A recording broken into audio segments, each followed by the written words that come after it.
Last year, the champion was crowned here, but last year, it was the final round. A surprise result at Suzuka has opened the doors for Reynolds to finally earn his first Drivers' Championship here in the majors.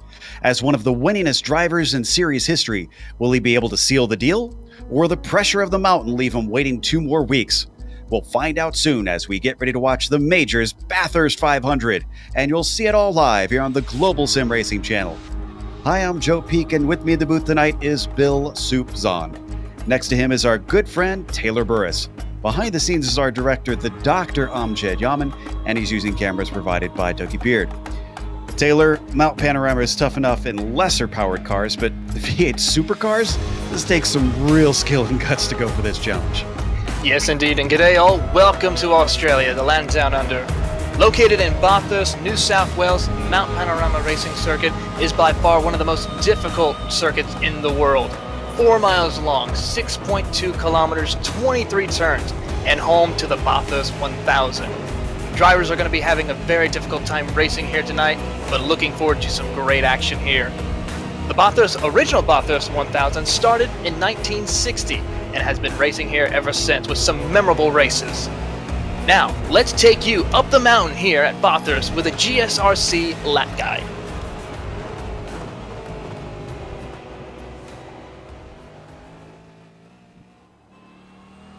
All right, we've got Amjad Yaman at the GSRC Holden, so let's do a lap around Bathurst. Coming down the front stretch, first up is Hell Corner. You can try passes into here, but it's probably better to wait until after. That's because right off the bat, you've got this critical 90-degree left-hander. If you get a bad exit out of here, you're going to lose speed all the way up the mountain straight. However, if you need a chance to relax, take it now, because you won't get it for a long time once we start climbing the hill. Now we hop the crest, and then right away you're braking for Griffin's Bend, which is only turn 2 in this 23-turn track. This corner is deceptively fast, but it's off camber, so it's easy to push wide into the outside wall on the exit. Now you start to get a feel for the rise in elevation as we head for the cutting. Tricky braking with this little kink, and then the car climbs up the astonishingly steep left-hander. Now we start to veer back right around Quarry, which requires incredible precision and really punishes mistakes. Same thing when we hit the top of the hill at Frog Hollow. You've got a series of really fast left-hand bends here with zero runoff, so push the limits at your discretion. It all culminates at McPhillamy Park with this super blind entry and a sand trap that does little to slow the car if you find yourself drifting wide. Immediately you've got to switch left and set up for Skyline. You're chucking the car into the S's on the faith that you can get it slowed in time for the dipper. This drop is really going to rotate the car, so be wary of how soon you get on the gas. After some more S's, you'll stay as far right as you can through turn 17 to set up for the painfully tough Forest Elbow. Curved braking zone, a patience-trying late apex, no runoff, and you're dumped onto the longest straight of the whole track. This is, of course, the Conrod Straight. You're going to go on a roller coaster ride of plunging all the way down the mountain, compressing, and then coming back up over the crest. By this time, you're approaching the Chase, which is the fastest right-hand corner of all of Australian racing. You'll hit around 180 miles an hour, just lift a little, then throw out the anchor for the chicane. This is much trickier than you'd expect. The combo of hitting your braking point accurately and coming up over a blind rise on exit makes it difficult to nail. Now we head for Murray's Corner. This is a good place to try to get a pass in, but it's also pretty deceptive for a 90-degree turn. The high curb means it can unsettle the car and send you spinning into the pit wall. But if you survive the whole way, you finished a lap around Mount Panorama.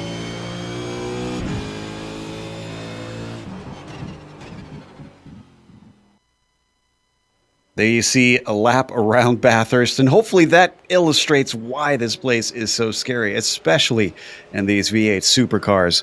Now, we mentioned the championship is the big talk of this. It's the penultimate round. Bill, what's the situation? Well, to get in the spirit of what Taylor was trying to do, I'll start this with good day, mates, and let's talk about the pro stats right now. Okay, Blake Reynolds is in really good shape. You see these up by 85. That alone means it's good shape. But look at the little drop there with the D by 217. That's his drop. That's what he has in his pocket if he has a bad result today. He's still coming away with 217 points. So even if Kristen Challoner wins, he's not going to gain a whole lot. And it's going to be really tough for Challoner to get this championship. The wheels are really going to have to come off the cart for Blake Reynolds. Challoner's real worry might be not ahead, but what's behind, as it's 85 to the lead, but also 85 back to fourth with Travis Whirling and Lionel Callisto having good races there. Callisto has a reputation for finishing second until he won last season. the defending champ, has a chance to finish second again, and Warling is always fast. And how about the only Canadian on there, the only non-American, Vincent Leherbier, making it back onto the overlay. Let's go ahead and look at the Constructors' Championship. Lionel Callisto, Matthew Thunhurst, and Brian Bennett all inside the top 10 for Alliance Racing. Christian Chandler and Vincent Leherbier both made the top 5 graphic. That has Kinetic sitting in second. How about Dog Bear? They're a true team. They own the 2 top sportsmen. We'll look at them in a minute, Dick Mueller and Nick Kuhn. Travis Warling is the top driver for Unorthodox Racing. And then, of course, there is Blake Reynolds, the leader for riding shotgun. Let's go ahead and look at that sportsman that we talked about. And there you see the 2 Dog Bear drivers, Dick Mueller and Nick Kuhn, sit in 1, 2, Rob Powers, Mark Redeker, and Adam Fesiponti down there rounding out the overlay. How about we look to the class that is near and dear to my heart? That's the Legends class. And 8th overall for Brian Bennett. So he's having a good run with those 2,095 points. Also, Jimbo Pfeiffer, he sits 13th overall. So a good run from those 2 old-timers there. Brian Barnes, always seen on this overlay. Wayne Hutchins and Bob the Beltrami down there in the 5th spot. Joe? And with that, let's get our viewers up to speed as to what's in store for this race as well, since they do it different every single race in this series. Like we said, 13 out of 14, and they get 1 drop for road, 1 drop for oval. You got to be consistent throughout and good at both disciplines to win the championship. The car today is the 2 makes of the V8 supercar. They have the Holden and the Ford. Obviously, this is before they introduced more different kinds in the real supercars, and this was when they still were V8s in the cars. The setups are open, so they can tweak them to their liking. That will be where you find some of the speed. The race length, 81 laps. That might not sound like a lot compared to some races. Well, it's a lot with a long lap around here. They do have a spare car. Basically, if they damage the car at some point when they come into the pits, they can take a completely fresh and new one, but they only get 1 time to do that. And speaking of which, to avoid those mistakes, it's going to take a lot to try and win this race. Let's go to Taylor to find out what exactly it'll take to win the race and check on the keys. Well, of course, one thing drivers are going to have to be careful of is make sure they set up their cars properly. These V8 supercars are very difficult to drive. I know personally from experience driving these cars are very loose on exit of corners, so drivers are going to have to make sure they take care of their cars, especially through going up the mountain. Another thing, and speaking of the mountain, they have to respect this track. This track will bite you in the most inconvenient times for drivers. It is so difficult to pass, so pick and choose your battles. This is a long race, 81 laps. So drivers are going to have to be so careful of taking care of their cars, taking care of being consistent, and watching out for not getting bit by the wall, the curbs, or pretty much just anything with this track. There is nowhere to hide here at Bathurst. And then finally, pit stop strategies. 2-minute laps just about, or a little over 2-minute laps here at Bathurst. So this is a good time for getting good pit stops for early on for drivers to make some strategy calls, to maybe get out of the traffic, get into clean air to help improve for later on when those long runs start happening here. So Joe, I'm looking forward to this race. Always love coming to this racetrack. Yeah, and I love calling races here because they throw up some excitement for sure as we watch Warling work his way around during practice. This is the top split. We have 2 different splits out here today, the pro and the sportsman.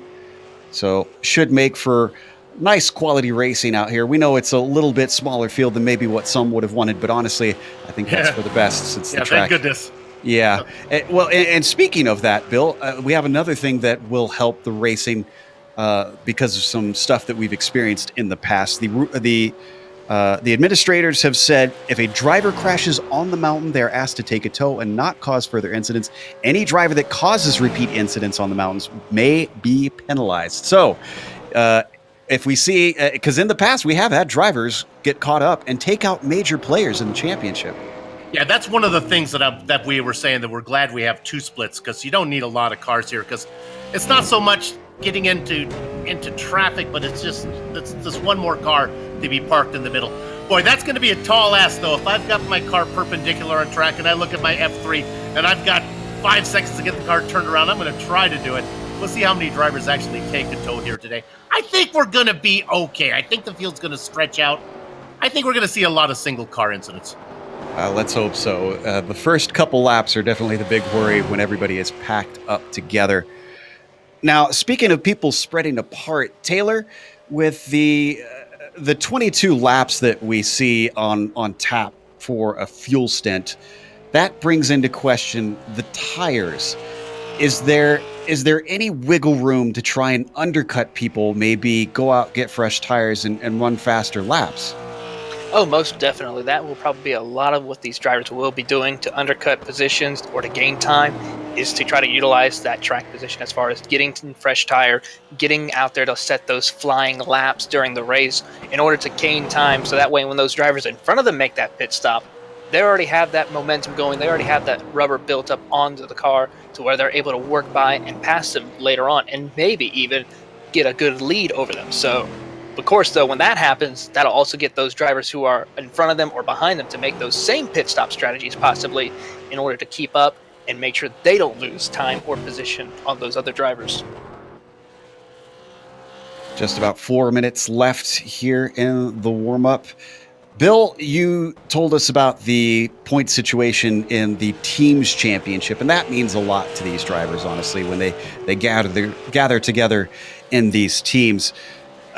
One thing that that from what we've worked out on the points, it looks like Alliance could also clinch their championship. But an interesting stat for you on this, apparently this will be the first year that it's not an Alliance driver that will win the Drivers Championship. That's how good they've been for how long. Yeah, well, when you talk about the team championship, you think Blake Reynolds, that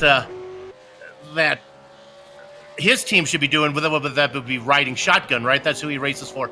But they're not even in the hunt. They're sitting down there in fifth. Yeah, Alliance just has a great. They got Callisto and Bennett. They're well set, but they also got Thunhorst, Clement in there as well. And I think Fleischle has stepped away. Didn't Fleischle step away and was replaced by Pfeiffer? Yes. I may have that. So I mean, bring in Jimbo Pfeiffer. That's a great substitution. That's a deserving team. I think for next season, I think the team to watch, and we've been talking about them all, is Kinetic Pacific. I think they're going to be good. They are just really deep too. I absolutely agree. I think Kinetic had to kind of work out a few of their kinks this season because they were the new ones to this championship. And now that they've kind of sussed out how this all plays out over the course, I have a feeling they are going to be an incredibly dominant force. Alliance is going to have a hard time holding them back. As we watch another one of our drivers work their way down through the S's and the Dipper, showing just how much it goes back and forth, how narrow it is along this track. Zahner out there right now, yet to get a lap time in, actually. So looks like he's just started his warm-up. Hopefully he's practiced plenty during the week. This is our challenger. He is trying to take that Drivers Championship away, the Mario Andretti Drivers Championship. And it is actually endorsed by Mario Andretti. That's not just a name they've slapped on there. Big thank you to Mario for being willing to support this series and put your name on the trophy. It means a lot. Is there a better driver to put on there than that? Yeah. Mario did drive everything, Absolutely. There's very few I think you could argue could maybe jump in there. People like maybe Graham Hill or AJ Foyt, known for just getting into anything and being fast. But Blake Reynolds, there's the one leading the points championship right now. Last season, he came up shy, but that's because he came a little bit late. He still won the most races last season. It's been a reverse of that this season, Bill. When you look at the stats, Blake has only won one race so far this season. It's been Challenger who's been taking it to him. He's won 4. Yeah, Challenger, and then some other ringers that have come in, and I think some of the diverse. We've gone so much on dirt this time, but I think what shows how good Blake is, even when he's not in his feeling comfortable, he's still really fast. Speaking of diverse drivers, we've got Stefan Schlacker coming over here to try and run in the Pacific Split for this race. He's actually done pretty good in qualifying, so he may be a player up towards the end of this race. Ray Partridge currently down in 18th on the warm-up times. Just about 30 seconds left, then we're going to go racing. So I'm going to ask the traditional question. We'll start with Bill. Who's your pick today? I think Challenger. This is his type of racetrack. I think he crushes it. Look for Christian to get the win. Taylor? I don't know. I'm going to have to look at Dallas Pataska. That kid, it's just always been so diverse in racing against him personally, just seeing how dominant he is in any car. I'm going to go with Dallas. All right, so clock ticks down, and this is a standing start. So drivers hopefully have practiced that. We'll have to get through the starting grid relatively quickly here as we wait for that to populate. There you see the infamous Mount Panorama sign there on the hillside. Grid is set, so going through, Christian Challoner will be on the pole with Cameron Dance starting behind him in second. Dallas Pataska will be starting third, with Blake Reynolds being on the second row and fourth. Brian Bennett will be P5. Lionel Callisto starts sixth, with Wade Hayes seventh, and Stefan Schlacker starting eighth. Paul Slavonic will be P9, and then Richie Hearn rounds out our top 10, Bill. Travis Warling's going to be inside of Ross Banfield. In 13th position, Kevin Hill, flanked by Vincent Laherbier. Ryan Warling goes in 15th. All Ribbons girls with the 16th position. Dick Mueller, Michael Thompson, Ray Partridge, Rob Gall, and Ben Zahner, the top 20. 21st will be Mark Herzog, followed by Gustavo Safrani in 22nd. Brian McGreevy will be in 23rd, followed by Jimbo Pfeiffer 24th, and Brian Barnes 25th, followed by Taft Baldwin, James, and green flag is out.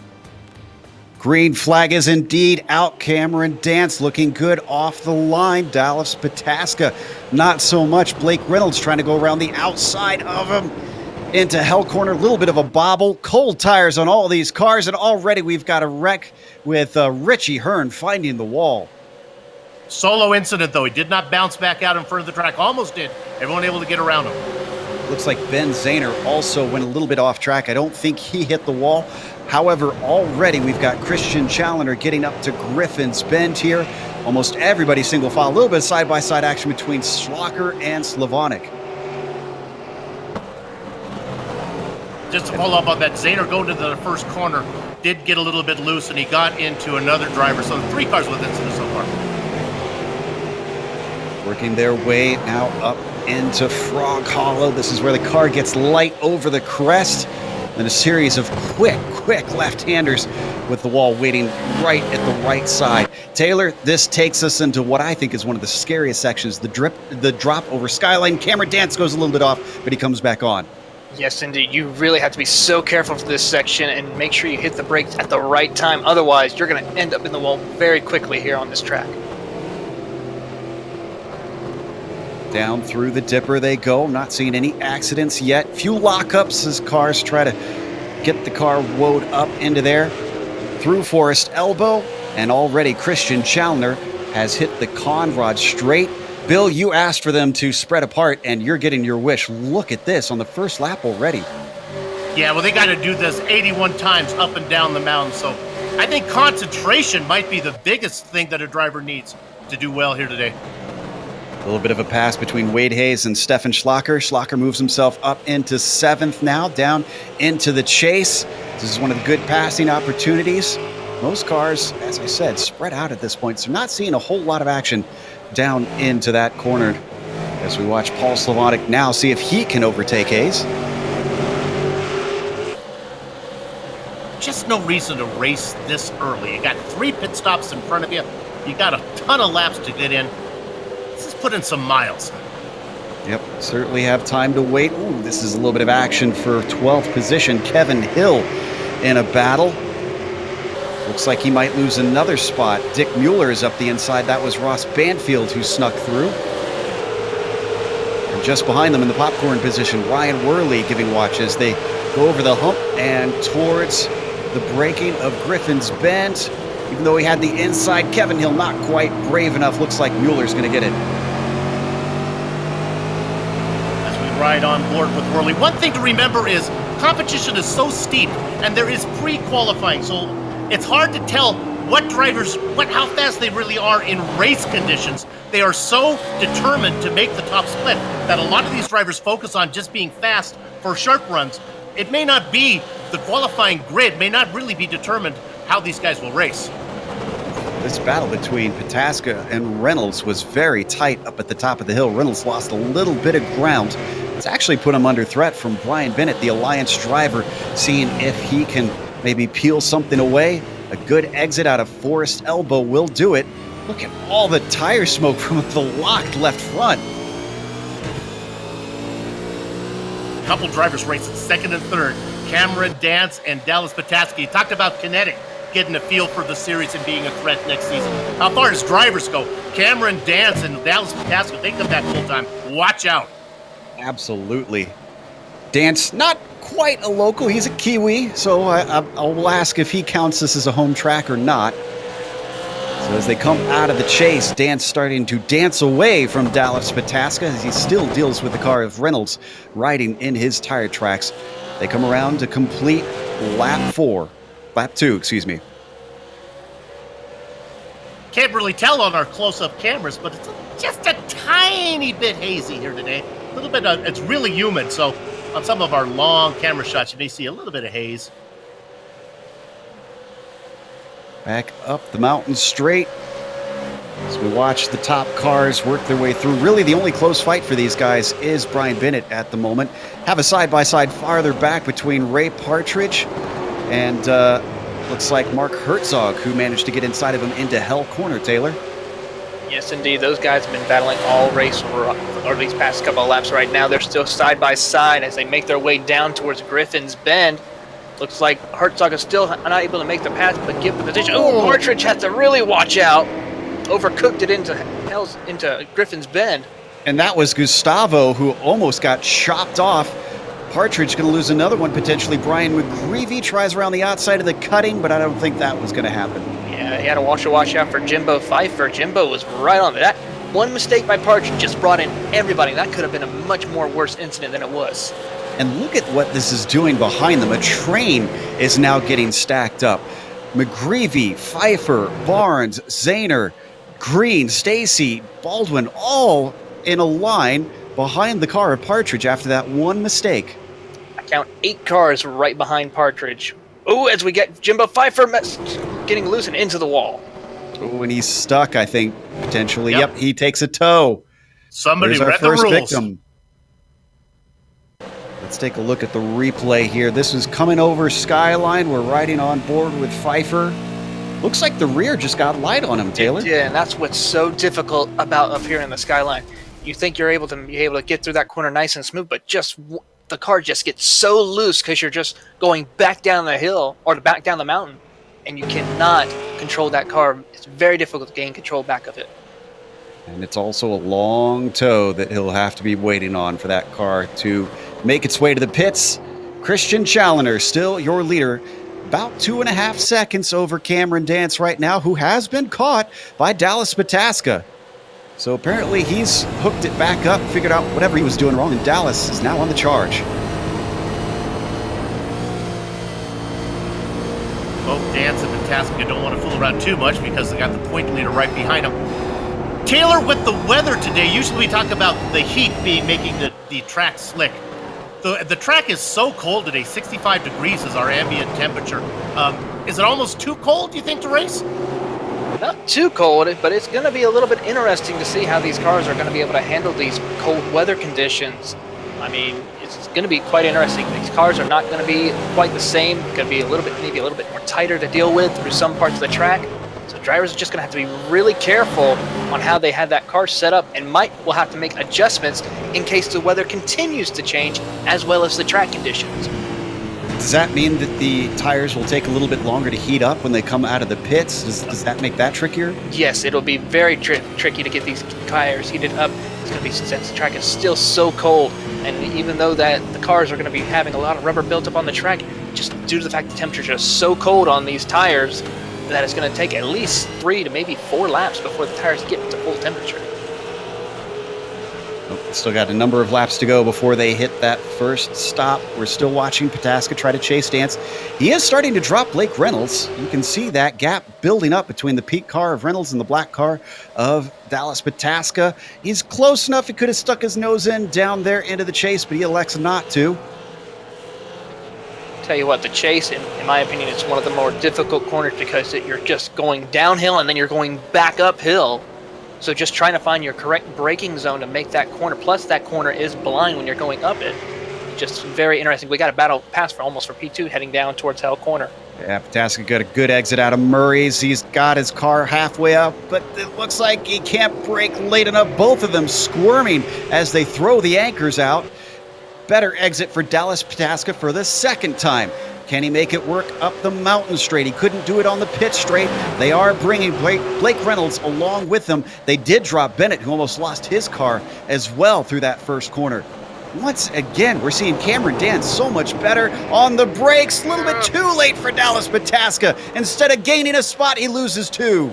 Well, here comes Blake Reynolds on the outside. Not able to gain the pass right now because it's just so tight and difficult to make the pass up through this section. Yeah, I'd say that going around the outside of the cutting is a move of desperation. I don't think we'll see many successful passes there today, but this has certainly brought him in close to Cameron Dance. But so far, Bill, nobody's been able to overtake him. Let's go to Gustavo Ciaferrani, car number 029. Just happened. He was trying to pass maybe 3 cars going into this corner. He gets one. Watch this. He comes on the inside. He gets the first one done, but then he cannot get he's gonna get greedy. I'll take that one too. Nope. Yeah, that was Ben Zahner who he got into, who unfortunately lost positions from that contact. One thing we should note as far as that team's championship, we got some information. Thunhorst raced in the Atlantic race today. If you'd ever watched the majors, they have 4 different regions that they run: the International, European, Atlantic, and this is the Pacific. So Thunhorst points in the Atlantic race did count here for the Pacific region, since that was a guest spot that he ran in over there. They get to do that maybe, I think, once or twice a season. They can go ahead and double up. They're not going to have that option. What I'm hearing for next season is they're going to combine. Well, don't want to let anything out of the bag, so we'll just wait and hear that for sure. All right, yeah, we'll get more information about what next season entails. In the last round, they usually give us some special info that we have to keep under our hats. We'll have to duct tape Bill's lip shut or something for once we get that. Sorry, kids, there really is a Santa. I didn't want to spoil it for you. Man, Challoner is streaming away now. It's a 4-second gap, and it's starting to look like Dance is actually holding things up a little bit. Down there in second. Oh, look to the inside from Blake Reynolds. Can he get it done into Griffin's Bend? He's holding that inside line, but he's going to be on the outside, up and into the cutting. I said this is going to be a hard ask. How hard does he push it? He pushes it pretty hard. He actually gains some ground going the long way around. He's trying to prove me wrong, but he loses a little bit of grip and almost gets run into by the Kiwi. Woo. Bill, I know he's got some wiggle room to win this championship, but this is really taking it to Challoner. Well, I don't think he wants to back into the championship. I think we'd like to go ahead and get Challoner if he could. Yeah, that's exactly what's going on. Is he continues to see if he can do something with Dan. Yeah, and I wonder if this is related to Challoner starting to stretch away. If this is causing Reynolds to hustle and think, I got to get past you so that I can try and challenge him. Whoa! Bennett with a huge bobble. Dallas Pataska takes advantage of it and streams on by down the Conrad Straight. Can we get a replay on board from that one? That would be Brian Bennett, who nearly lost it. Oh my gosh, that car was sideways. Taylor, I mean, I've driven these cars a little bit myself. I don't know about you, but to me, that was a phenomenal catch to get that sideways and still be not in the wall. I've seen professional supercar drivers get that loose and never have seen them recover that well compared to what Brian Bennett has done here, especially at a track like Bathurst. Only on lap 7, still Blake Reynolds working hard on the back of Cameron Dance. Now, Taylor, we talked a little bit about that pit strategy, maybe trying the undercut. This first stop, though, we've still got cars relatively close together. Would it actually cost you maybe more time, potentially, if you pit and got caught up in the slower cars still running that haven't pitted yet? That could be a possibility, and due to the fact that the competition is still tightly close together. I mean, it's spacing out little bit by little bit, but there's still some groups of cars that are close. that might be an issue for some, especially for some of these front runners who are having to go back by the slower traffic if they go towards the back of the field. So it's going to be a very interesting guest for these crews to determine whether or not when to pit and when to stay out. So we're going to have to be really seeing what these drivers will be doing as we get closer to our pit stops. Let's go ahead and take you down to 19th position here to the prettiest car out there. That's Brian Barnes. Why do we care about him? Well, he's our hard charger so far. Up 6 spots, up into 19th from 25th. He just got around Ray Partridge to get that position. He's got about 3 seconds to get up to Brian McGreevy. McGreevy's had some issues already this race. Not sure if that car is all that quick. Checking. He did have a bit of a slow-ish lap on lap 3 at 2:12, but that might have been just him dealing with the traffic, to be honest, because they could have been stacked up together. Actually, yeah, he was the one that was behind the car of Ray Partridge, remember, when he had that moment in a Griffin's Bend. So that's what caused him to get slowed up.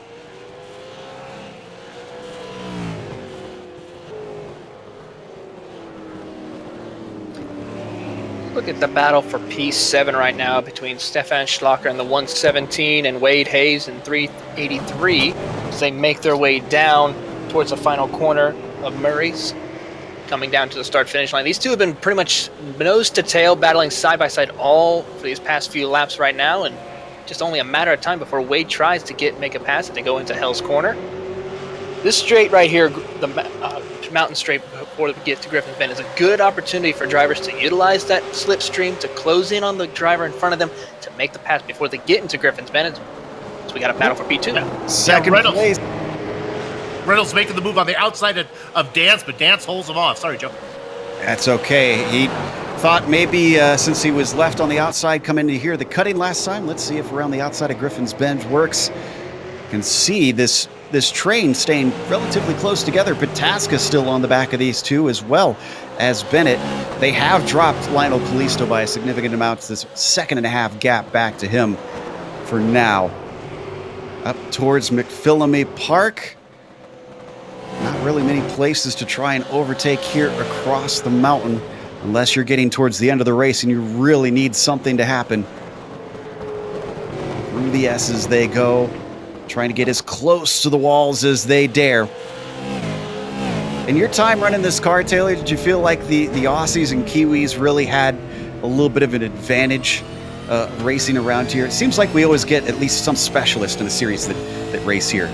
Oh, most definitely. This track, for a lot of the Australians and Kiwis that come and race this race, just seem to always come to this track. This track is like their Daytona or Indianapolis or Le Mans for most of these drivers who live in Australia or New Zealand, Tasmania. Just amazing for these drivers, so they always try their best to really show their talent here, and this is just the world stage for them, as a matter of fact, here in the majors.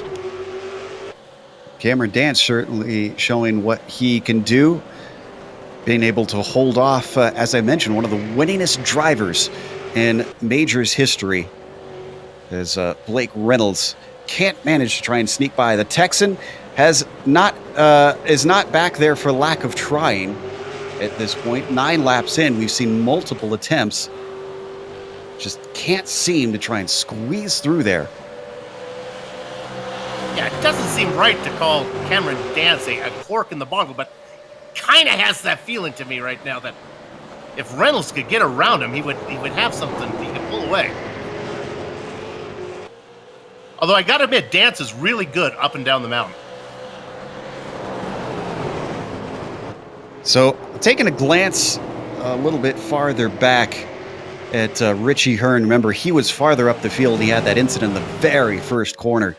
Well, the unfortunate news is, taking a look at his lap times, he's actually quite slow. So that damage must have affected either the balance of the car or the suspension or something. You can see that right front pretty banged up. He's running 210s pretty consistently. I have a feeling he's going to take his spare car as soon as he can come in for a stop. Yeah, it might even be as soon as maybe lap 16. I think you do 16.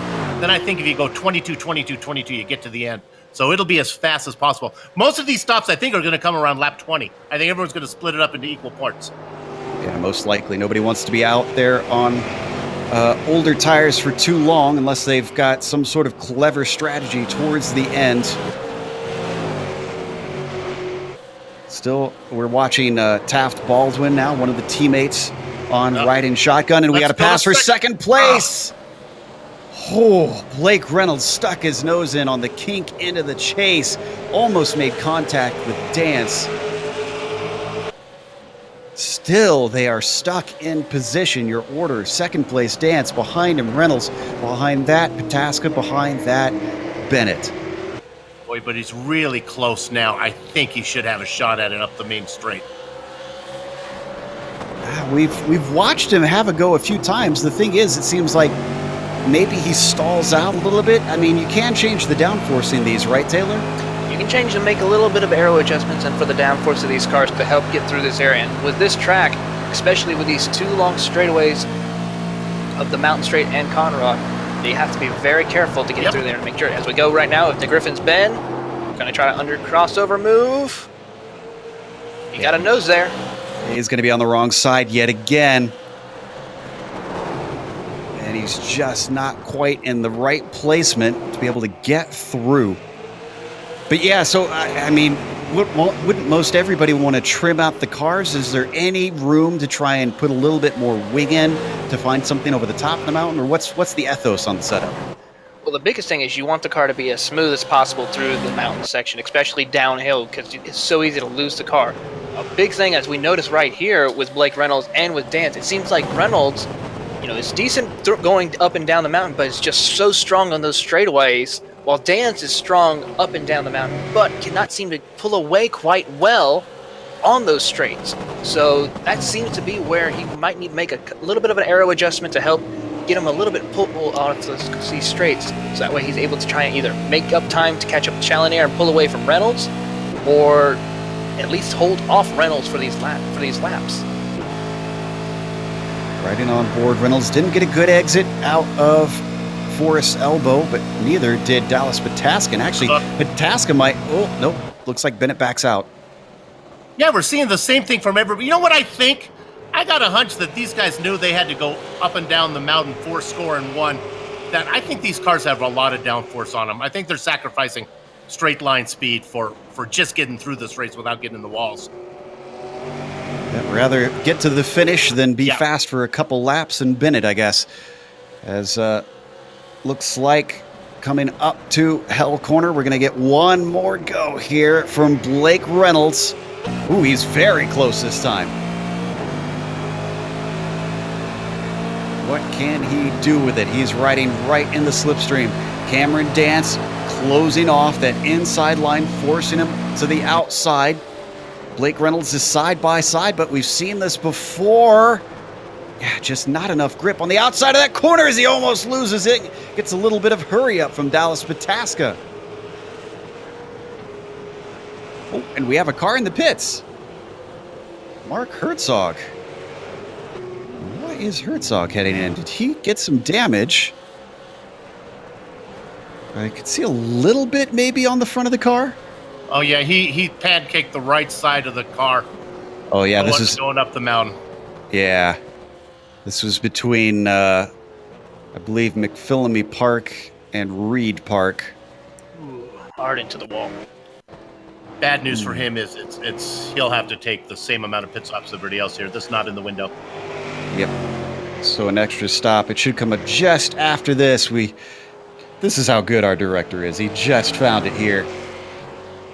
Coming around this next corner, sliding a little bit wide, car understeers. Oh. It was like a magnet after that, Taylor. He couldn't get it off of there. Yeah, once you hit the wall, especially when you're on the mountain section of the track, you cannot get off of it. It's very difficult to get off that wall. You have to almost pretty much come to a complete stop just to get away from it a little bit. But unfortunate for Herzog after he was trying his best just to keep his nose clean, and apparently the mountain bit him.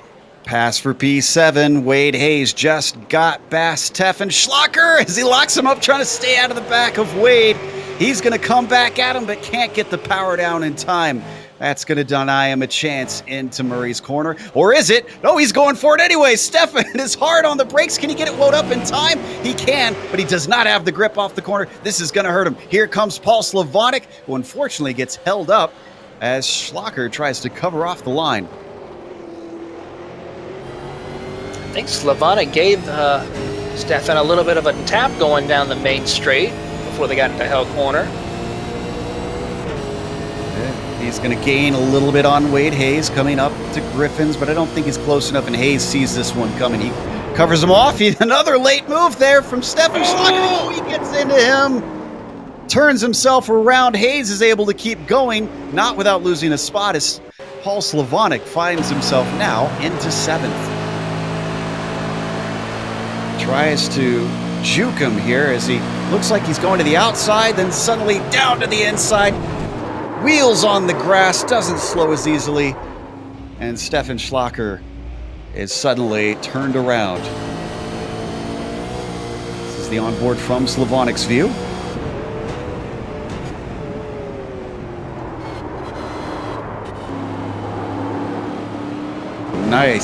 Nicely done. Slavonic threads the needle. Avoids the walls, avoids the other cars. He does still have Wade Hayes behind him, but easier to deal with one car than 4. Schlacher settles into 15th. Actually got turned around, was facing oncoming traffic, had to wait for a lot of cars to go by. He cycles out into 15th. Fortunate with the pace that we saw him have. He's going to have a lot of work to do, along with the damage that the car now visibly has. Racing out there in the Great Sim Racing Champion car.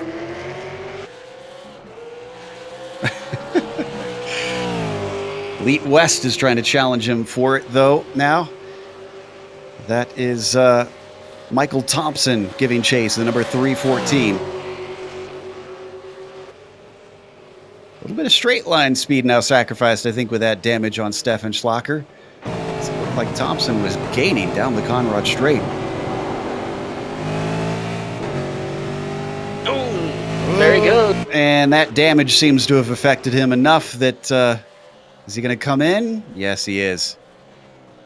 Another car a little bit too early to make this a 3-stopper.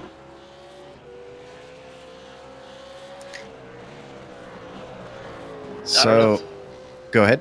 Looking at it, he was very close of speeding on pit road, which would have caused a penalty. I think he might have been okay. Got on the limiter just before it crossed the line. But we'll have to keep an eye on that, see if he gets a penalty. Oof, Blake Reynolds is getting all up on the gearbox of Cameron Dance yet again. Yeah, this is all fine and good, but out of for his elbow, he will have nothing for Dance. I mean, I've been watching it for the last handful of laps. You thinking he needs to back it up a little bit on entry? I don't think so. Well, I don't think he slowed down. I just think Dance was really good out of here. Watch again. This Dance will... Now, I know there's an accordion effect, but watch how Dance will pull away out of this one. Come on, don't let me down now, camera. He does look a lot smoother through that corner than Reynolds does. Reynolds seems to kind of struggle to get the car to turn. And there's no way this far back with the straight line speed of Reynolds that he has any chance to get to Dance before the chase. I think we're going to see an early stop from that pink car.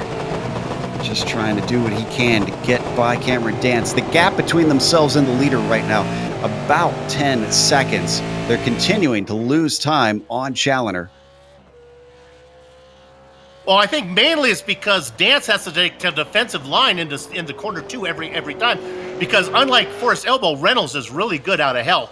And he can be right up on the back of him. But then the car will just not go. They have been side to side down into, what is corner 2 called, Joe? I forget what it's Griffin's? Yeah, into Griffin's for the last 5 laps.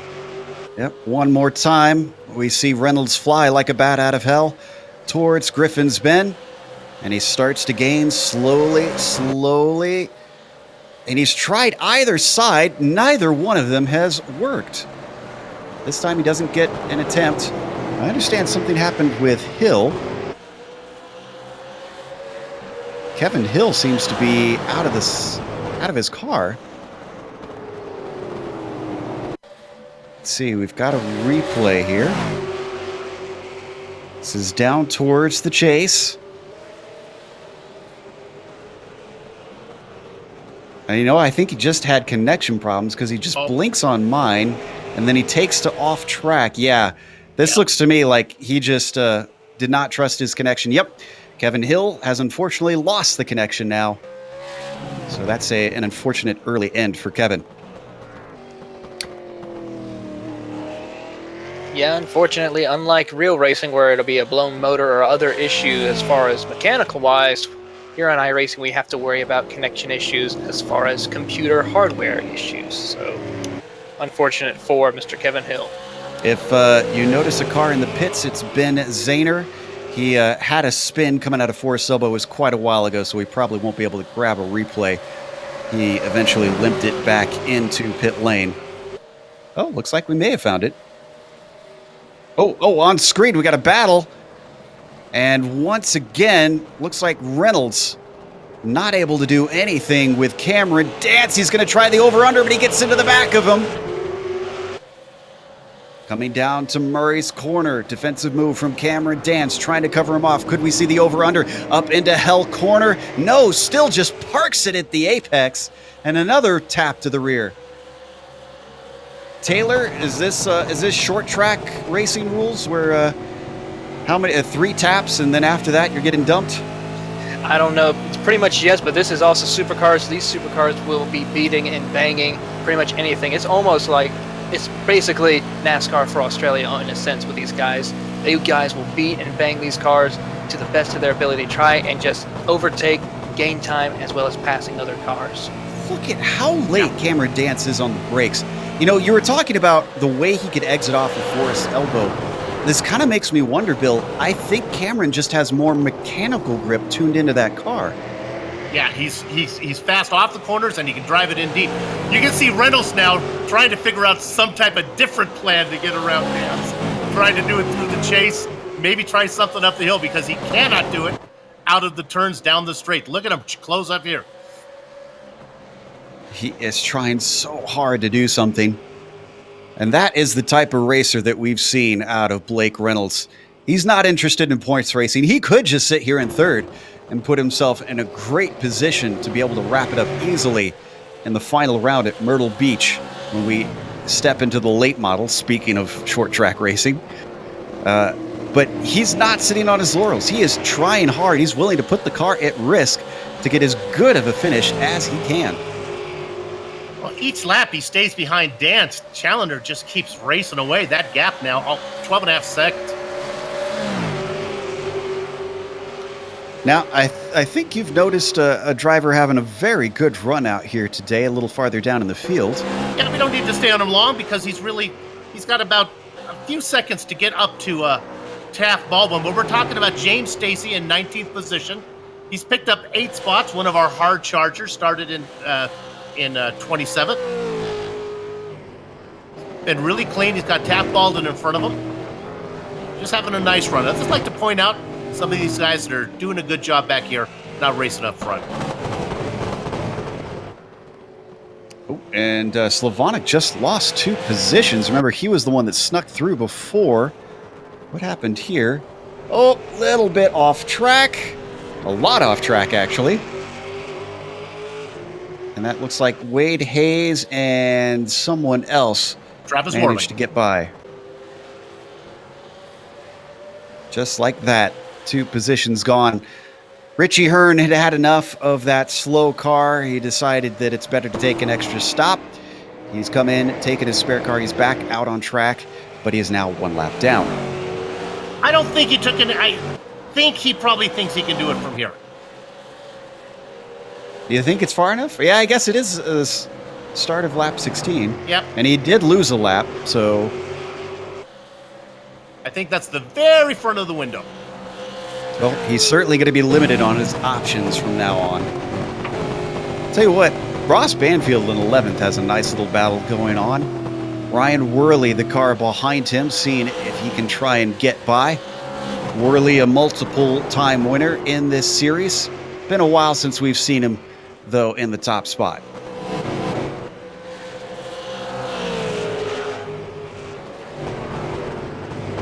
Down Down the hill, through the S's they go once again.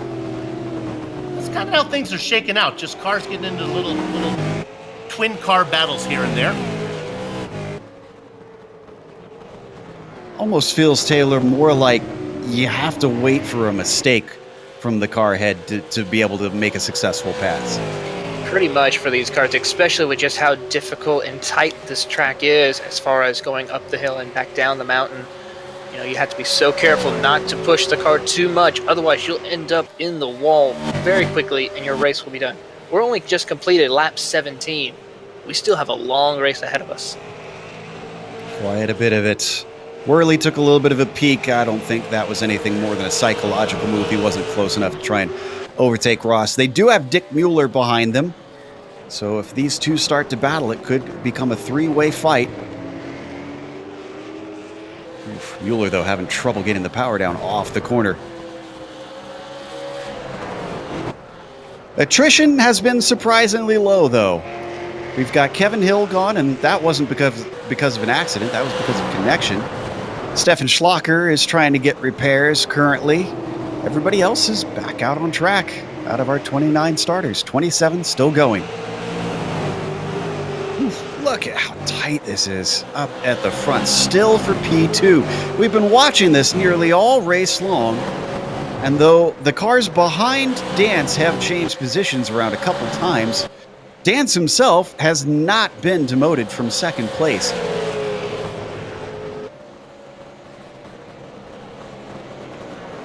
If it's any consolation to Reynolds, I'm seeing the same story, though, throughout the field. You were talking about it. You almost have to wait for the driver ahead to make a mistake. It's really tough to pass from everybody. Down through Forrest elbow yet again. Off the apex big time for Blake Reynolds.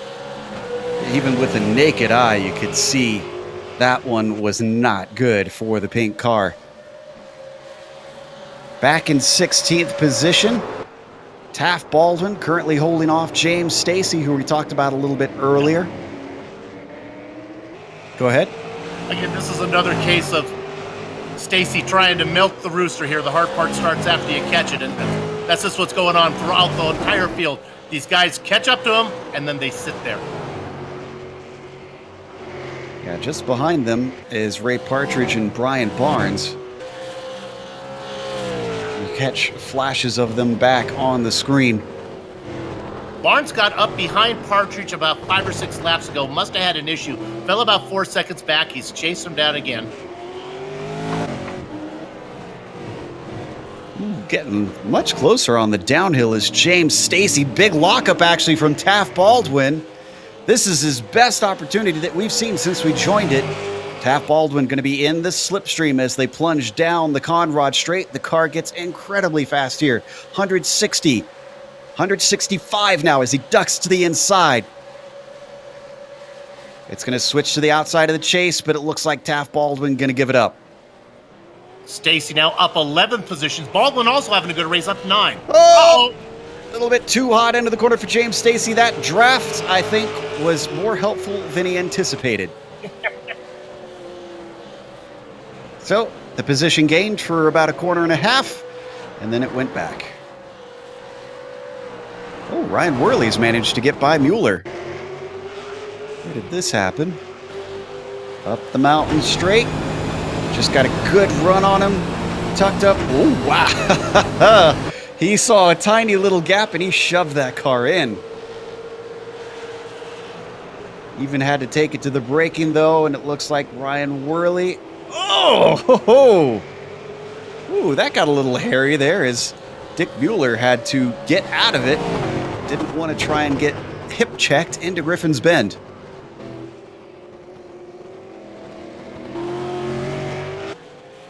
Got another early pitter. Brian Barnes has come into his stall. Don't think this is due to damage. Let's take a look, actually. This should be right at the good, well in the window here. In fact, I would not be surprised if Reynolds stays out there, as you see that beautiful popsicle machine. Tries to stay out there a lap longer than Dance does. I have a feeling that Reynolds is going to be faster on light fuel and old tires than Dance is going to be on a full tank with cold tires.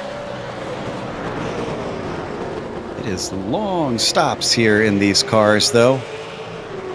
Because Brian Barnes has been in there for a full minute waiting on his service.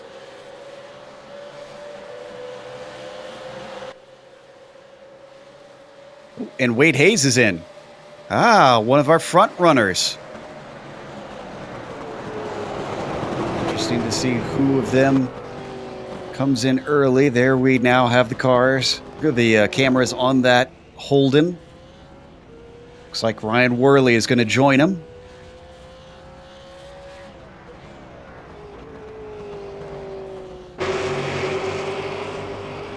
Before we switched over to that, we were watching that battle for second yet again. Still the same old that we've been watching. Dance leading Reynolds. I'm telling you right now, if I'm Reynolds and Dance stays out, I'm coming in. If Dance goes in, I'm staying out if I'm Reynolds. Whatever Dance does, I'm doing the opposite. See if I can get around him that way. Right now, they're doing the same thing, which is coming down the mountain, through the S's, into Forest Elbow, locking him up just slightly. Reynolds does not like Forest Elbow. He manages to stay with him. Closest he's been, I think, in a long time, though. Ooh, this could be a good opportunity. How brave is Reynolds going to be? Hangs right behind him. The unfortunate news is we've seen Dance is very good under the brakes, and yet again, just nothing for him. All right, so does he follow your advice, Bill? Let's watch from the back of Dance. Bring it in, baby. There you go. That's He's it. listening to you. So is Dallas. Oof. Oh, wow. man. Woo! Wow, look at them enter. That is some amazing driving by these guys coming into the pit lane. Are we getting an onboard here? Yes, we are. Watch from Dallas Pataska's view. Taylor, have you ever attempted to come in that hot? No, never attempted it. That's just complete insane right there. I'm surprised that neither one of them got any damage from that at all. Excellent driving by both those two. You want to talk about some hustle. Those are guys who have practiced their entry. So both of them now taking tires and fuel. I'm sure they're going to be appreciative to have some extra grip in there. Bennett is ahead of Dance. How did that happen is the question. He got him going up the mountain. How in the world? It took... Nope, down into the first corner two. It took how many laps for Reynolds and he wasn't successful, and in one try. Oh my goodness. I'm wondering, Reynolds has now got to be wondering, what in the world just happened? How come I couldn't do that? Well, that's good news for those guys who pitted because that took up a little time. So we'll see what Reynolds can do now. They should be in great position when these guys come in. Yeah, that might actually be exactly what Blake Reynolds wants right now, who does exit ahead of Dallas Pataska. Oh, and is Dance going to get it right back out of Forest Elbow? It switches places once again, and this is just adding to the lap time of both these cars. Is it going to switch yet again? Brian Bennett going for it down towards the chase. He's got a nose ahead. He's going to have to do some hard braking. They're side by side into the first part of this chicane, and Dance defends it, keeps himself in second place. Now, does he come in or does he stay out? He stays out. He can only go this one more lap.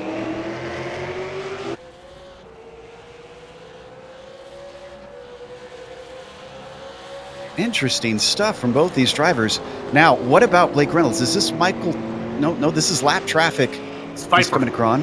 Pfeiffer is not only, he's down several laps here. He's going to get out of the way without much of an issue. This is not really for a position of any type. Exactly. And you know what? That is the sportsmanship we love to see in this series because Pfeiffer, Alliance and Riding Shotgun are longtime rivals. So Pfeiffer could have wanted to try and hold him up if he really wanted to, but he knows that what goes around comes around in racing. Jimbo don't play that. Nope. Mr. Jimbo Pfeiffer's been running in a couple of other series, so it's good to see he's still out there running, showing that he still can handle these supercars. right, coming on to the final lap these cars can go around. We're hearing some drivers say that you can make 23. We were getting information from at least one driver saying it'd be impossible to save enough to get that far. Well, we'll see if he's may lie or not. Well, see, if you go 23, that gets you well down the road to that, making that last stop kind of short. It's 4 miles, though. I can understand that being very difficult. Right on board with Christian Challenger. He's also yet to pit. So maybe it's the end of lap 22. Looks to be the case. And of course, with Christian being so far out ahead of the field, he could even do a little bit of fuel conservation himself to where he could save some fuel. Well, that'll be even more soul-crushing for everybody if he's put a 19-second gap on the pack and saved fuel at the same time. Bennett is in. All right, and Cameron Dance did not. So maybe this is a ploy by Bennett to try and jump him, get some fresh tires on, get a little speed in him. Blake Reynolds, you can see, finished his stop. He is the highest pitter right now. Where Bennett comes out should give us a good idea if Reynolds could jump Dance or not.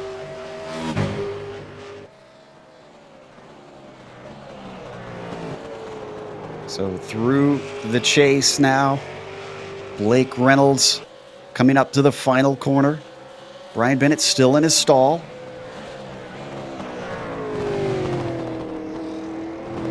Out of the final corner now, Blake Reynolds crosses the line, coming up to hell. Bennett still stationary. He is well past. Oh, he is a long ways past. Yeah, Bennett still on pit road. He's now off finally. I wonder if he had to get a little bit of damage repaired, because it was a 45-second stop versus 36 for Pataska. Granted, he did go longer, so he had more fuel to fill to the top. Yeah, it's kind of hard to tell on these multi-stop races. Some of these guys may be short-filling these middle stints. All right, Christian Challenger has had enough. Into lap 22 seems to be the farthest you can go so far.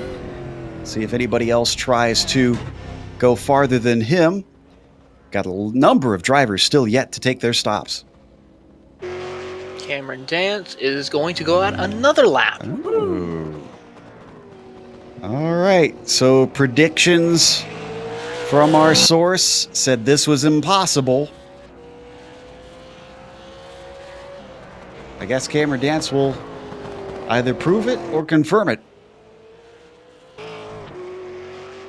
Or, deny it or confirm it.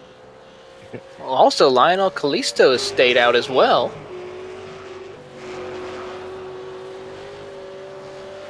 Let's see. Travis Whirling is too. Paul Slavonic. The Herbier did come in. Dick Mueller's going to stay out. So is Michael Thompson.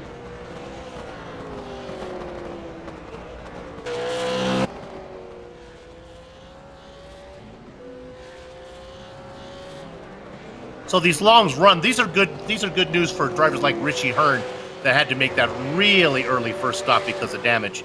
If you can go this far, they should be good to go on the normal amount of stops. Yep, I'd say that that sounds like a good strategy call from me for some of these guys. Cameron Dance, we'll watch. Trying to make his way around, trying to see if he can get a little bit of speed now that he doesn't have Bennett trying to fight him every corner. But he is on old tires. Is this costing him time? 206, 208, 206, 206 for his last 2 laps. Blake Reynolds has been running 206, 258, 205, 206. So slightly faster is Blake Reynolds. Gustavo Safrani was in the wall.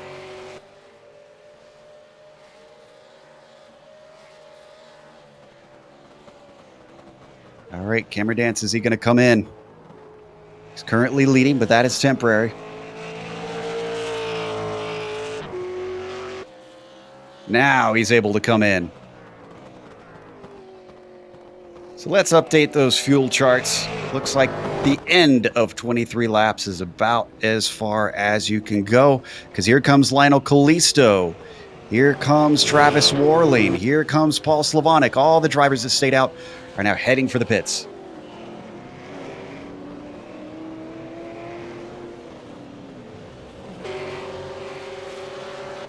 Christian Challoner has come in and out well ahead of Blake Reynolds. No surprise there with the gap that he had before the pit stops. Reynolds just into the chase right now. Dance sits in his stall. This is the fight that we've been wanting to watch. Dance still stationary. Blake Reynolds coming around Murray's corner. Challoner goes on by. Cameron Dance still stationary. I think this is Reynolds' position. Yes, it is indeed. Dance taking all the fuel he can, I think. Yeah. About 44 seconds. So this gives us a good bogey time of what it seems like it takes for about a full fuel cell. About roughly 45 seconds. That brings Dance back out in fourth. He is ahead of Bennett, we should point out. But he's behind Pataska and behind Reynolds.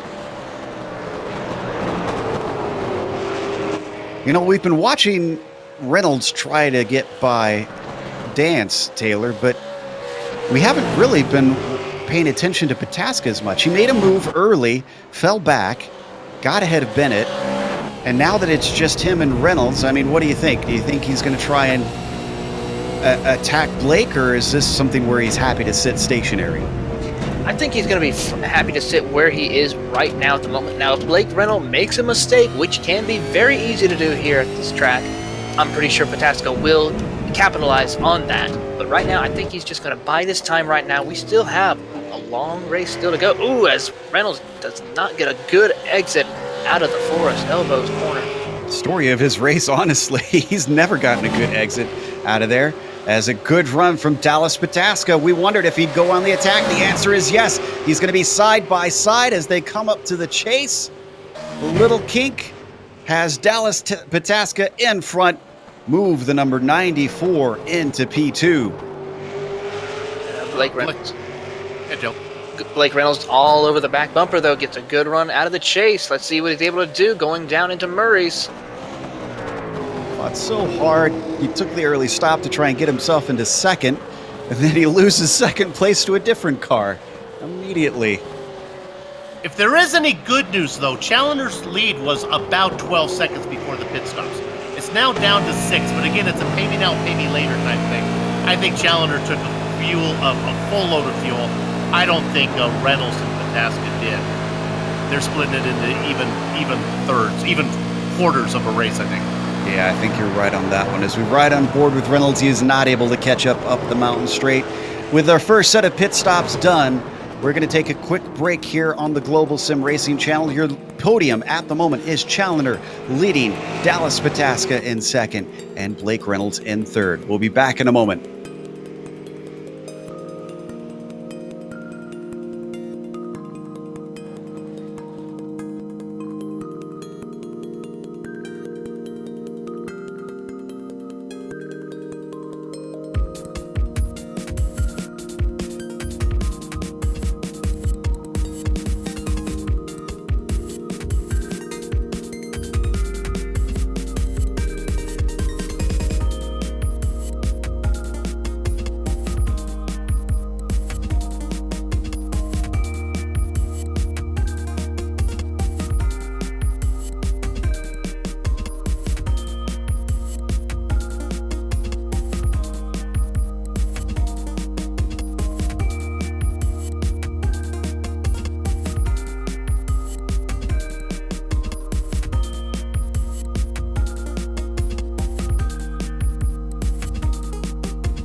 Welcome back to Mount Panorama Circuit here at Bathurst, lap 26 out of 81.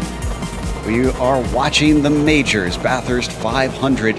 Our leader right now, Christian Challenger, leads by about 6.5 seconds. We've finished our first pit stops recently. On screen, you saw some action.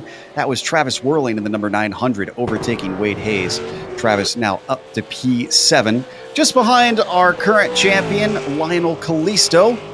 He will no longer hold that very soon. That could be as soon as today, but right now, Reynolds not having the best of luck with trying to make that happen. He has to win this race, and Taylor, he not only lost the position of second to Pataska, but he's been losing time.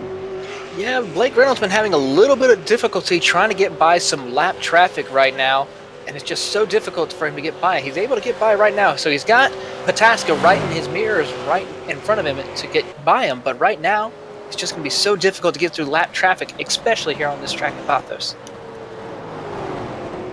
Ooh, got a little lap traffic in the form of Brian McGreevy with a battle between Worley and Banfield. Worley going to slip up the inside. He gets it, but look at how it's holding up. Banfield can't get the exit off of Murray's corner. So that breaks up the battle momentarily. And in fact, behind them, big holdup for Dick Mueller, who was trying to chase them. He couldn't get by the car of Brian McGreevy through Hell Corner. Right in on board with Banfield up towards Griffin's Bend as they slam onto the brakes, try to get it turned in.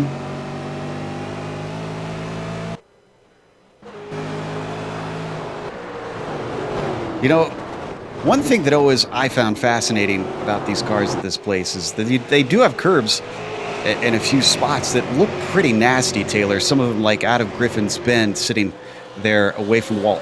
Are there any in particular you need to avoid in these V8s? The one in Chase is really a big one. I've been watching a lot of them, including Cameron Dance, getting a little bit of airtime going on two wheels. And then, of course, the one in Murray's you have to be also careful with. So getting too much curb, well, it might look cool for the television, but as far as for these drivers, they have to be so careful of not to go too long on those two wheels here at this track.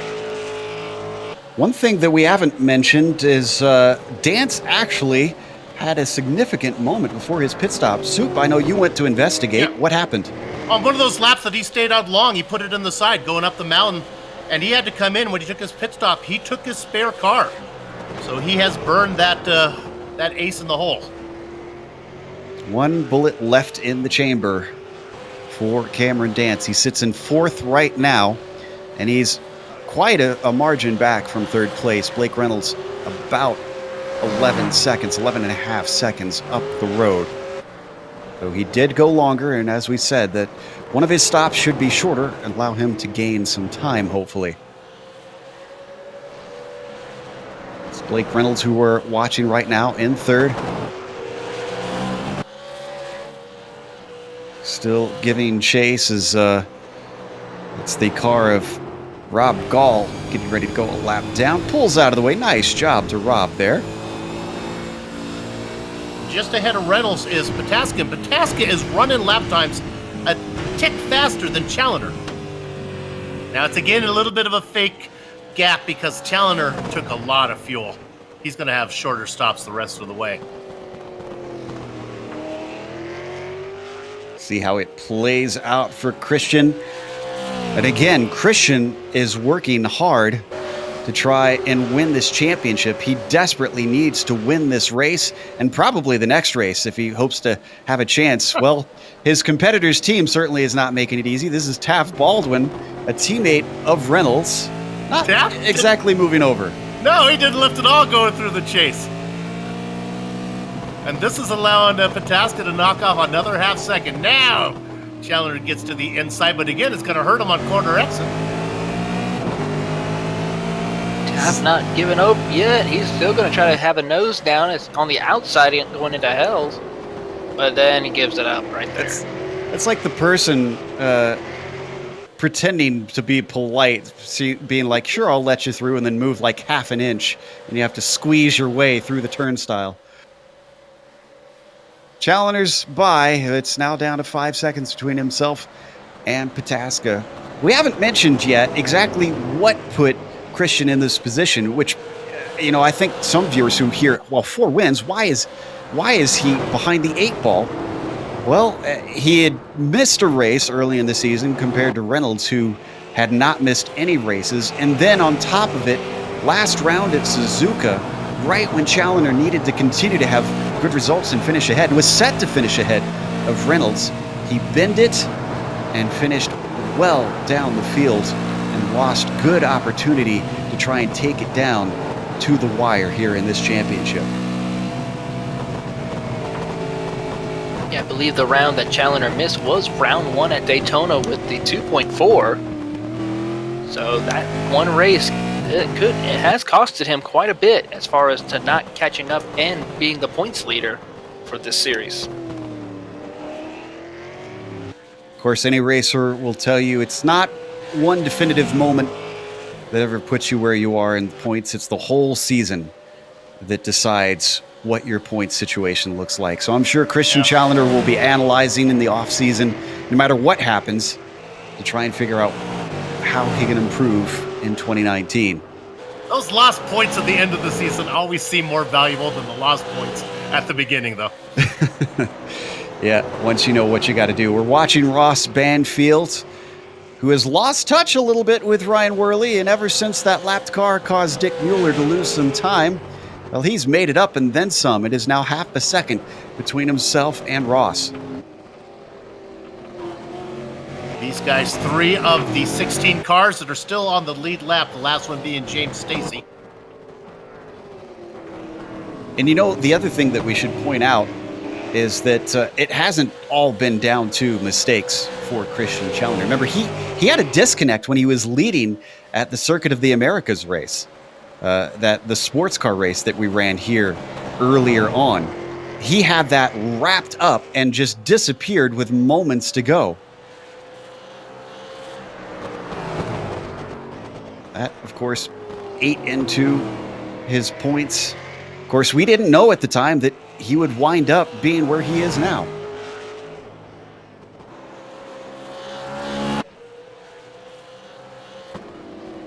These 3 still weaving their way around Murray's corner.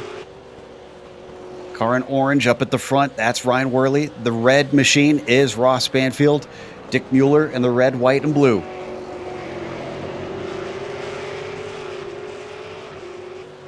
Also enjoying that Top Gear themed livery on Ross Banfield's car.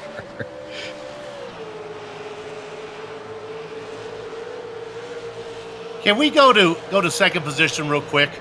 This is Pataska has had enough of them and gives them a bump.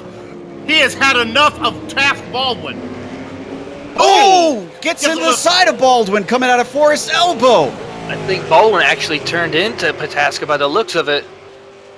No, I wouldn't say so. He just apologized. Let's take a look at the replay. It had been going on for a while. That sounded like a pretty sincere apology there. I don't think that was intentional. Taft Baldwin isn't really that type of driver.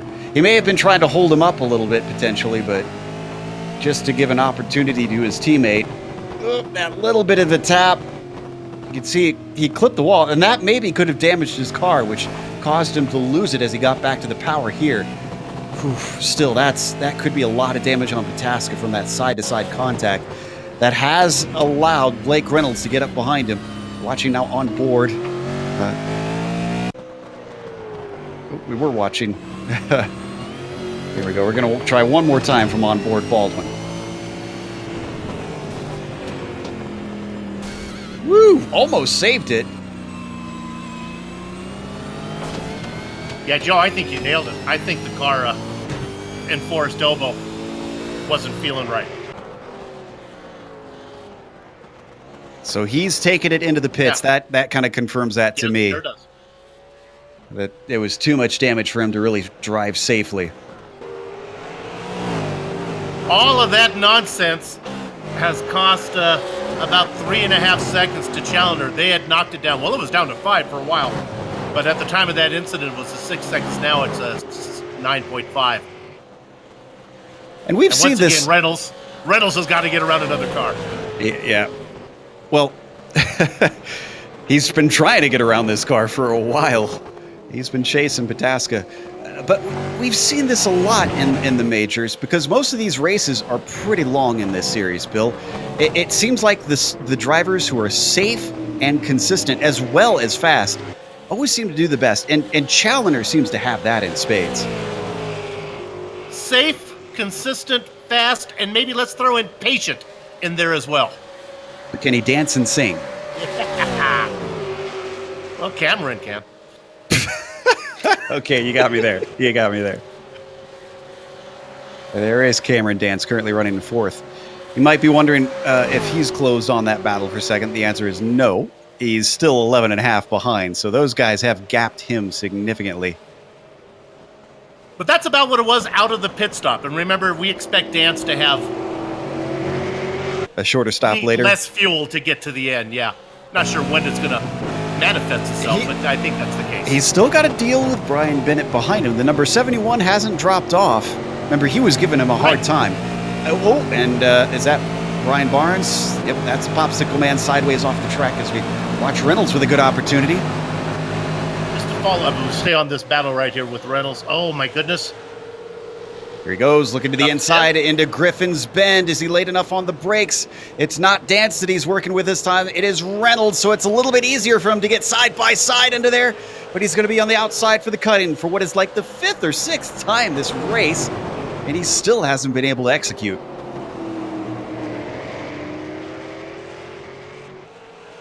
Just to follow up on Brian Barnes, who was having a good run. He got into the wall a little earlier when he was in a battle. Had to take a long pit stop. That's why he's fallen off the lead lap.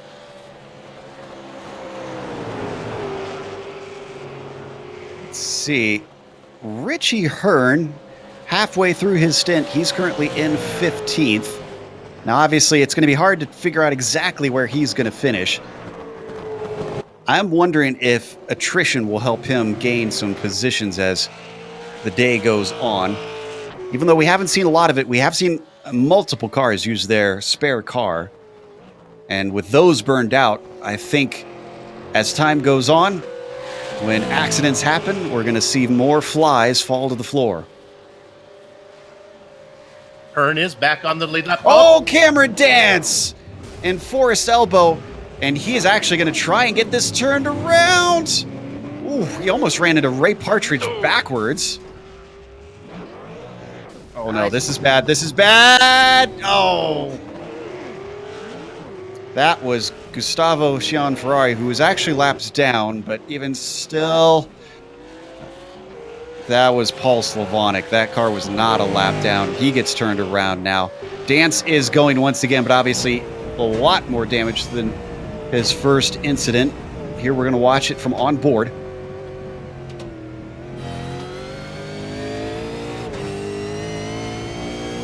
He's chasing what looks like a lapped car. Oh, and it's just on entry. It just swung loose, Taylor, and he found the wall and it became a magnet.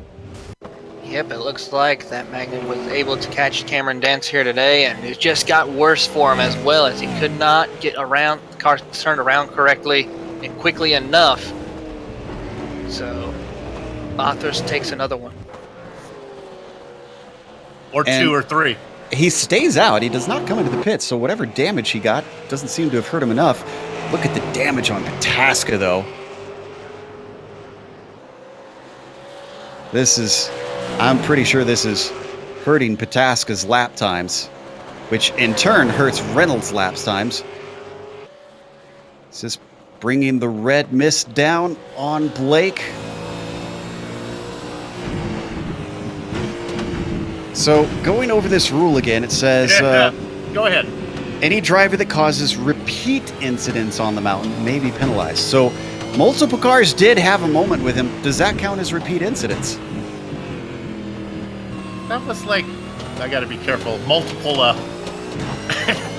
cars involved. Yeah. Well, yeah, thanks. Disclaimer to save you, Bill. We are not the stewards. This is just us bantering on what we think could potentially happen.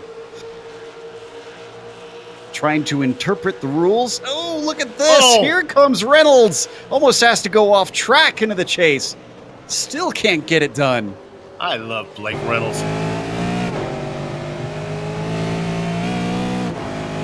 Up onto the curb there, coming off of the chase for Pataska. That maybe almost cost him a little bit of traction off the corner, but here comes Reynolds once again out of Murray's. This time, a fantastic exit. He is fully alongside, a little bit deeper on the brakes. If he can gun it off the corner, I think the Texan is finally free, as long as Pataska doesn't use the draft to get him back. And he is. He gets a good run down.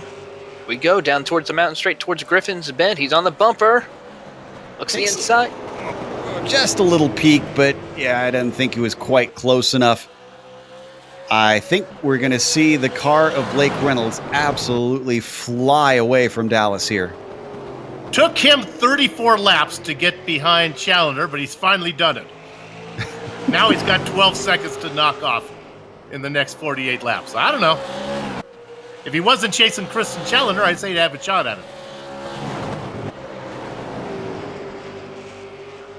Well, from first to second place, Bill, there is a 10-point difference. And Challenger has to gain 85 points on him. So I know this is not what we expect of Blake Reynolds, but he could easily just hang behind Christian, take this second place, and know he's sitting pretty. On the flip side of that coin, he also knows that he has some pretty good pocket points as insurance that he can go out and have some fun and see what he can do, and it won't cost him all that much if things were to go south. This is true. Only this is the last road round as well, so he knows he won't need those pocket points anymore after this, because they split the road and oval drop. If you have just joined us here in the majors, first of all, also welcome. Hope you're enjoying what is a fascinating series. It's kind of like a fortune from when you get close to death. You know, you just spend it. You can't take it with you. Is that why they call them fortune cookies? Should I be saving those? I don't know how that works. Meanwhile, we're watching the battle between Worley, Slavonic, Banfield, and Mueller. These all four are for position, as you see them still lock him up, down, and through Forest Elbow. Mueller not good off the corner, but Banfield definitely good off of it as he goes in chase with a little bit of a bad connection on Paul Slavonic. He's going to be able to get side by side fully through down the Conrad Straight, bump Paul Slavonic down to 12th and Banfield up to 11th. Yeah, Slavonic's car just didn't go. Wasn't he involved in the dance? Yeah, he was. Issue there? Dance's dance. Yeah. Stepped on some toes, unfortunately. And Slavonic is coming in. In fact, I'm not seeing a hood. I don't know what they call it in Australia, but... Is that a bonnet? A bonnet? Yeah, bonnet. They have it down there? Okay. Well, he needs one. I think he's going to get one, because right now he's heading towards his stall. The Alliance Evolution driver. Let's watch and see if it does pop into place. It'll be a spare car. Yep, there's his spare car. So we now know that Paul Slavonic has burned one. Get out your clipboard, Bill. I know you like to pull that out every once in a while. You know, we talk about all the time invested to do well in this series, the practice and the racing and committing to that. We don't take into account all the time painting cars. They don't get to paint one set of cars. They got to paint a new car every time they go somewhere in this thing. And they look really good. Absolutely. Well, the V8 supercars to me are pretty anyway, so it's hard to go wrong with many paint schemes on these. So we watch Banfield continue on trying to chase down Worley. Made the pass, and then his competitor immediately pulled in. Can he make another one on Ryan? Got some ground to make up. He might get some help because Wayne Hutchison is about to be lapped by this group. That also includes Gustavo just ahead of them in his kinetic car. Hutchison driving for Dog Bear, if you couldn't tell. Dog Bear racing red in his green car. Maybe they've got a Mario and Luigi theme going on. Maybe that just to confuse the colorblind commentators. And those are two of the colors you have trouble with, isn't it? Yep, I did it on purpose. We get paranoid as colorblind. Oh, look at this. Oh, no, that's Hutchison that Worley's overtaking right now. Not going to hold him up too bad. In fact, he's going to try and duck it all the way out of the way. The only car that it's going to hold up is poor Dick Mueller at the tail of the train.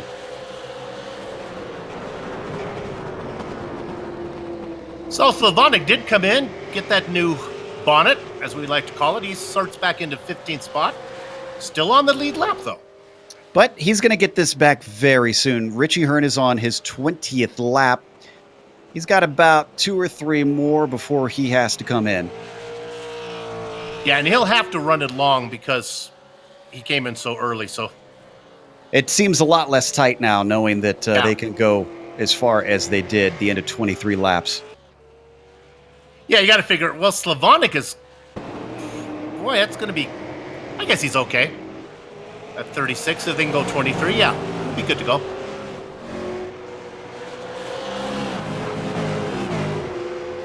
Up and over the hill once more for this group. They've all cleared the traffic. Challenger blew a motor. No! Are you kidding me? Challenger, my apologies. That would be Pataska. My apologies, wrong car. Oh.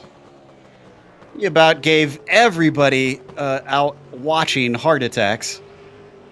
That would have been the championship over. Riding on board with Tasca, listening. Was it downshifting? Or was it the damage on his car, maybe? Could have been a mix of both. Remember, he had the radiator issue when he got into the back of Baldwin, I think it was. So help me out, Taylor, Joe. Does if he makes it to the pits, does he get a spare car? Yes, he should get a spare car, and I think the damage is gone, so it looks like he's taken it. Talking about paint jobs, the Kinetic team apparently failed to get Dallas one. Yeah, he's a minimalist. Maybe it's a Knight Rider theme. Yeah. There we go. Somebody paint the V8 supercar with a little Knight Rider red light across the front. There is our leader. Christian Challenger has not blown a motor. If you lost connection there for a moment, just as Taylor said that, don't worry. Challenger's still out there. Challenger family, like with a mop and broom, picking up all the dropped drinks at the house there. Yeah, Blake Reynolds still running behind him at about 12 and a half seconds. But this does separate Reynolds and Bennett, Reynolds and Pataska, at least temporarily. We were saying that we think that Reynolds should still be on the pit strategy okay, right? Yeah, I expect him to come in at 40. Yeah, I think you're right. Yeah, it's at lap 36. Here's Richie Hearn. And that was at the end of 21 laps, I want to say, for Richie Hearn. 7th place, Cameron Dance, after trying to recover multiple times from this very corner, is trying to run away from Vincent Leherbier. Dance's lap times, though, 207, 207, 206, 206, 206. Excuse me, no, that's Vincent's lap times. Cameron's 207, 207, 207. So Leherbier is gaining on him. In fact, gaining a lot of the braking. And there you see why. Wow, taking a lot of curb did Cameron Dance through the chase. In fact, he is going to come in. And he's already... Oh, and I'm not sure if they get a cut course for going across the grass like that, but... certainly took some incident points. Didn't have a rear wing on the car, but he has no spare car because he already took his. And I think that means he's going to have to sit and wait for some repairs. Oh, no. He did have it spare left. Just repairs that I saw put on there then when the fender got fixed. Interesting. All right, that means he'll be able to get back out there with a spare car. Speaking of the incident, they do have an incident limit. We haven't really mentioned that. 62 incidents before they are disqualified from this race. Woe betide anybody who manages to rack up 62 incidents and is still running here at Bathurst. I gotta figure if that's the case, they have not figured out the chase, because that's probably the only place you can pick up incidents and still be racing. Watching Ryan Worley now up to 9th, but a few drivers have taken their second stops. He has yet to take his. He should drop some of these spots once he goes in for his stop. Ross Banfield holding behind him. Dick Mueller. These three almost in a bit of a stalemate, truth be told.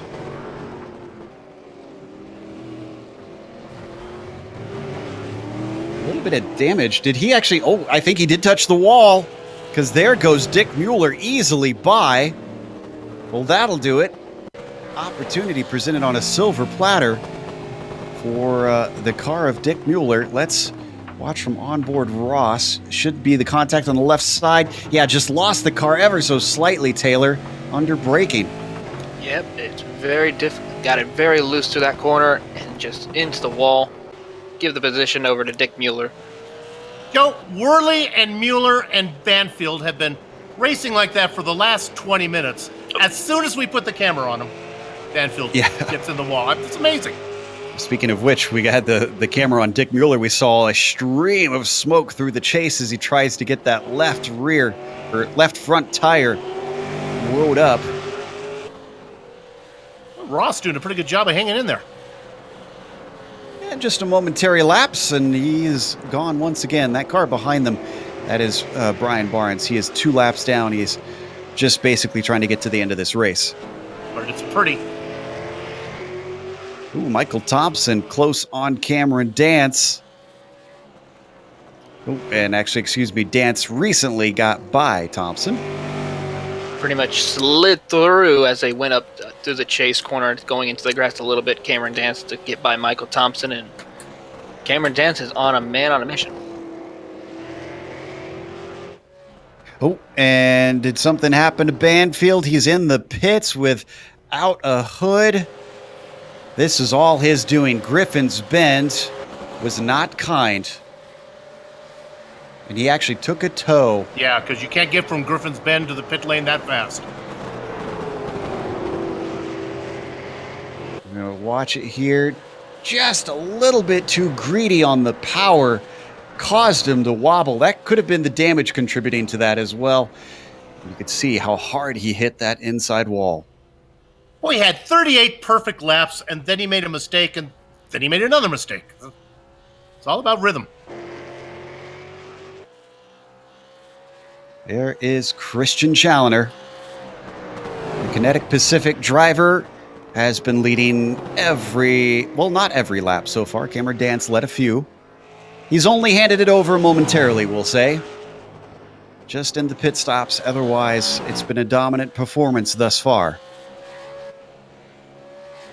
You know who's been quiet? The driver in 4th, and I think this is a legitimate 4th position, even when pit stops are done. Lionel Kalisto. He's just out there doing what he does. That's how you win championships and get so many runner-up positions. He's on... It looks like Kalisto is on the long strategy. He's only been out for 16 laps currently. As opposed to Blake Reynolds, who's actually very close to having to take his. He's on his 20th lap. 3 more, and then he's got to come in.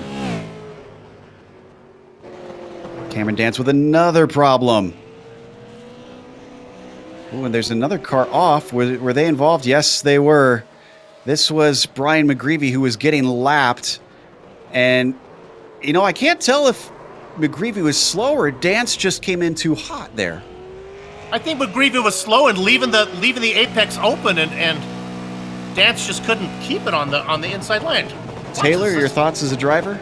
It looked like that the car just broke loose under braking for Dance. For at least from my angle, so the camera was able to see. It was just... And he had another problem. He ran into the wall a second time. This is in Murray's corner. He actually may have reversed his way back to the pits. Is this too much curb or is this damage on the car? Yeah, that looks like damage because he just snapped suddenly. And you're going to see him change his mind and for the second time today go backwards on the course. And he's exited. He's gone. Cameron Dance has... Oh, no, or did he? Oh, excuse me, no, I thought he left his car. And is this Reynolds we see? Reynolds taking his second stop. Yep, right at lap 40, right on schedule. Next one will be at lap 60.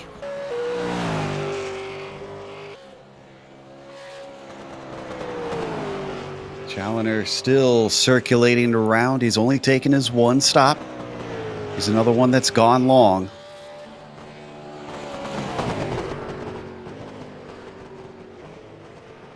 Looking through to see if anybody else is going to be taking theirs. Both Ross Banfield and looks like Reynolds coming out at the same time. Banfield had to take that tow. I think he took his spare car. Looks like he is fresh and ready to hit the track again. You know what, I guess Brian McGreevy came back out after that contact. I thought he took a little... He left the sim, but he's still racing. Mom and Dad McGreevy always watch. I know they got to feel frustrated when you're a back marker. You leave the inside lane open, and the lead car still gets you. Currently, our retirees are Kevin Hill, Stefan Schlacker, Ben Zahner, and Taft Baldwin is in the pits, but I think that one is scheduled. And I can't tell if Cameron Dance... he keeps disappearing. Oh, no, maybe it's not scheduled for Taft Baldwin. He's been in there for 30 seconds, so it looks like maybe it was recent. Let's see if we can find out what happened to Taft. Oh, it's Murray's corner once again. You know, I've tried to keep from using this joke too much, and I haven't said it in a while, but unfortunately for this field, all the Baldwins are dead. But what's interesting, he didn't risk it. He thought he was going to drive around and maybe pull back into pit lane, and then he thought better of it. And took a tow. He had a little farther to go than Dance did. I feel like we've seen a lot of cars recently on GSRC go backwards on the course or reverse on the course. I don't know what's going on lately. I guess everybody trying to do a little bit of a Chinese fire drill or something out there. Meanwhile, is this McGreevy that we're seeing still going? Oh, looks like a battle for position. Green and Hearn. Hearn a little bit off strategy. Doesn't mean he wants to be held up by Dale, though. He's still got a clean car after his initial issue. Dale up 10 spots, and with Taft Baldwin having problems, he's going to be one of our hard chargers. Yeah, I think he lets him through. Not going to try and hold him up. And even though that's a battle for position, I'm not sure if Green has made his second stop yet. He has not, according to my time in his game. And Hearn has. So, well, that is for position. He's going to be the tortoise and the hare. Have a couple more stoppers. Wade Hayes and Ryan Worley are in. Still, most of our leaders out there, Challenger, Bennett, Callisto, Warling, LeHerbier, all waiting to take their second stop. The highest of the cars to have taken that second stop is Dallas Pataska. Worley, another driver having a very quiet top 5 run. Sid was racing behind Callisto for most of the race. Looks like Ryan Worley back out and going. Oh, I'm sorry. I was talking Travis Warling. Sorry, not that joke. It's okay. I misheard you there. We're watching Pataska in the meantime. He's really sliding out of Forrest's elbow. And here comes Bennett. Talk about another quiet driver. Callisto's been quiet, but Bennett really he was in the thick of it for a little bit, but since then we haven't seen a whole lot of him. Yeah, that little moment there where he was dancing with dance. I didn't mean to say that, but yeah. I thought it was intentional when you said that. After I said dancing, I didn't know where to go with it because it seemed too low-hanging fruit. But yeah, Bennett's had a good race. And in fact, Bennett should be back out pretty soon here. Starting to get towards the cars that are going on that long strategy. Bennett kind of an in-between. There we see some more takers in the pits. Ray Partridge is in. Brian Bennett is out. They're working lap 43. Lap 46 is the max. Everyone's got to make that second stop right there. End of lap 46, we should specify too. Right. Oh no! Whoa! Taylor? Are cold tires hairy over that hump? Most definitely indeed. I mean, going on board with Mr. Brian Bennett, that's just... Oh, wow. Oh, I could only imagine what was going on in the head of Mr. Brian Bennett underneath that helmet. I can tell you what's going on in his pants, and he'll have to sit with that until the next pit stop. So the Alliance Racing driver dodges a bullet. Number 71 returns to the track in 8th place. Still waiting on Challoner, Callisto, Warling, LaHerbier, Mueller, Thompson, and Stacy to take their second stops, and Callisto comes in from 2nd place in the number 2 car. It's been a good run for Lionel. He was working hard for many races to try and stay in the championship, but the dominance that we've seen of Reynolds and Challoner just could not be overcome. It'll be a single championship for now. It could always come back in 2019. Travis Whirling takes over that 2nd place. Talk about a climb. Some of this is due to pit stops, but 11th to 3rd. I believe he's in 5th. Yeah, I believe he's going to cycle out in 5th position. That's where he's been for most of the race. He's put a license plate on the car, but hopefully we won't get too close to the shot in case he's put an actual license plate on there. Speaking of which, Taylor, you've got an update on Dance. Yeah, it looks like Cameron Dance has disconnected and pulled it behind the wall. Unfortunate for the Kiwi driver, as Christian Challoner is now coming in for his pit stop. Well, lights have come up on the Dance, and he is now exited to go home. Christian Challoner, as you mentioned, looks like his second stop taking place. Don't expect him to get jumped here. First car to come by will be Pataska ahead of Reynolds. Actually by a good 7 seconds, too. But Pataska had a short stop last time through.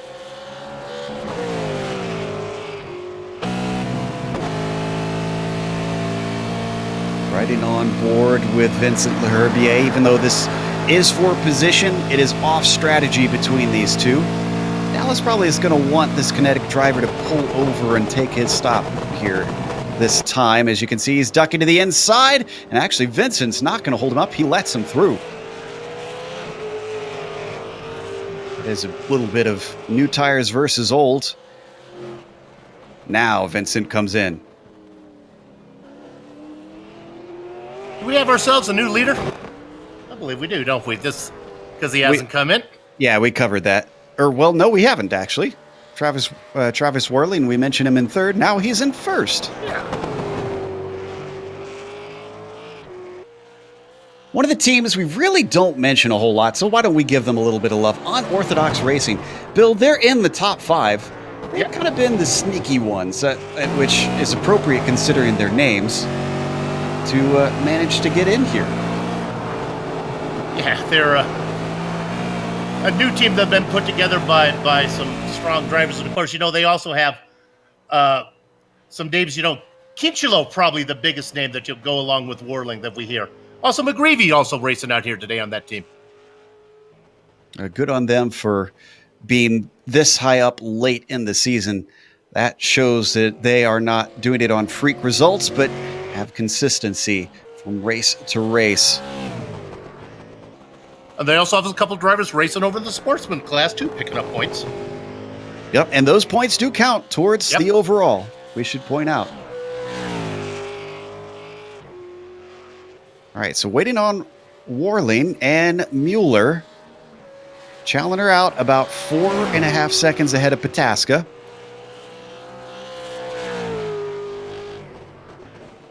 Now, my timing is scoring a little bit screwy. So did Pataska actually make his second stop? Okay, so he is out there ahead of Reynolds. Remember, we saw him take a spare car. Yeah, but he must have, like you said, it must have been really fast because Reynolds was comfortably in second. Yeah, no, Pataska had a 33-second stop versus Reynolds 41 seconds. Got it. Okay. Here's Travis Warling in. And we said the end of lap 46. Well, Dick Mueller, let's see if he comes in. He'll be the next one through. Down into the chase.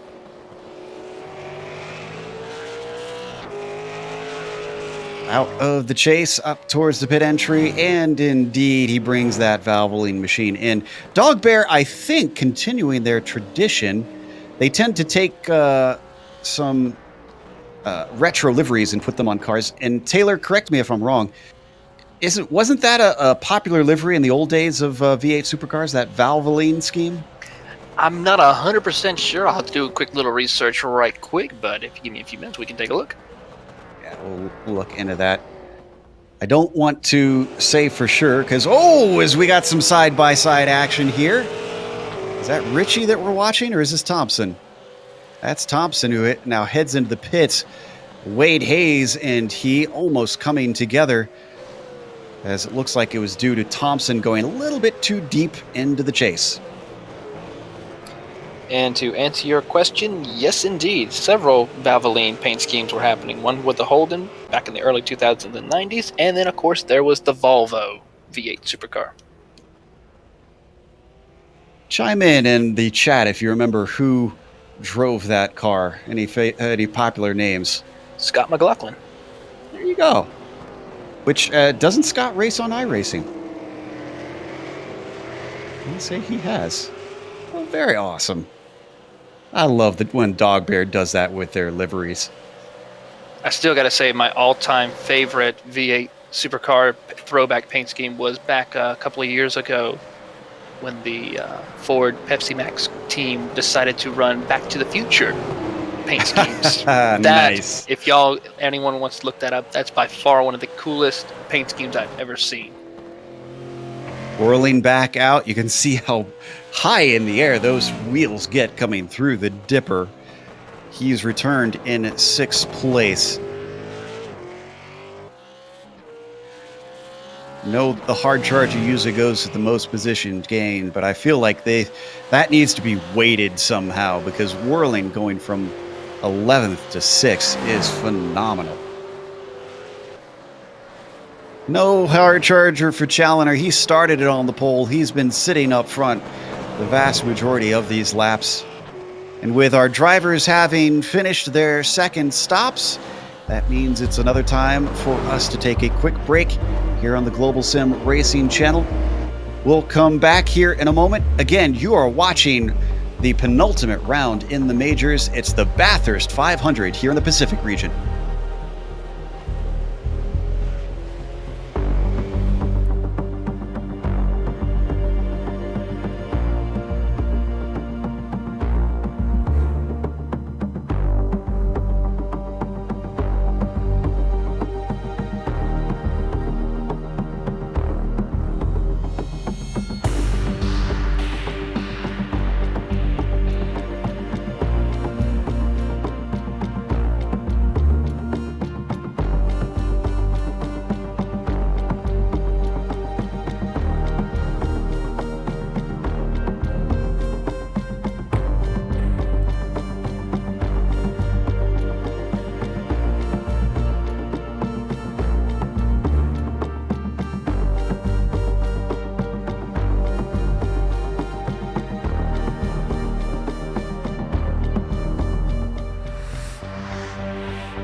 Welcome back to Mount Panorama Circuit here at Bathurst. We are well past the halfway point here in the Bathurst 500. Second pit stops are finished. Your top three are currently Challoner leading, Pataska in second, and Blake Reynolds holding down third. It's been those three in the top three for most of this race. We've lost a number of drivers. Kevin Hill is out. Stefan Schlacher has retired. Ben Zahner is gone. Mark Herzog is out. Taft Baldwin is also out. And Cameron Dance, our most recent retiree. Brian Barnes is the last one running on circuit for the moment. Right now we're watching a battle for 10th. We're riding on board with Dick Mueller trying to chase down Brian Worley. Interesting, Worley started gridded in 15th position. The guy right behind him, Dick Mueller, in 16th. So the race pretty much where they started, although they've been separated by larger margins throughout the race. Moving their way down the mountain into Forest Elbow. Track's starting to really blacken up. We're seeing a lot of rubber put down. With it not sunny out today, I can't imagine it's getting terribly hot, so probably gripping up quite a bit. As you look at Mueller there, remember he's the leader of the sportsman's class, so he's going to just increase that lead with his results today. Yeah, this has been a very good race by Mueller. I mean, looking at a top 10, that's no mean feat when you're fighting for sportsmen. Yeah. Back onto the front stretch. He's been inching forward bit by bit here on Worley, but hasn't been close enough to reach a hand out and try to grab that top 10. Well, it was close there. Got a little squirrely, though. Lost all of his momentum. Yeah, and this is exactly the place, Taylor, where you don't want to lose momentum. Look at how far back that sent him. Yeah, it really messed up his corner off to where he was able not to gain shot. But looks like he's going to dive in a little bit through Griffin. Yeah, seems to gain in the braking from what I'm watching. That's what I love about this series. I know we cover quite a few that are, we used to cover quite a few actually that were fixed setups here on the GSRC, but it seems like lately they've been getting more and more open setup series. The majors in particular, we see so many different types of ways that people run these cars. The fact that they have the teams helping with them allows them to really put their heads together and figure out how to make different approaches work. It would be a shame not to use open setups here because the team aspects is such a big part of it that somebody on your team knows how to give you a good car. Exactly. Well, and that makes it all the better for the oval series or oval races that they do as well. Both cars really sliding around Forest Elbow to get the run down the Conrad Straight. But yeah, those a lot of the oval series are the ones that we see with the fixed setups. And in here, I love how we just get a variety of behavior of cars over the course of the long oval races that we cover. It really mixes it up.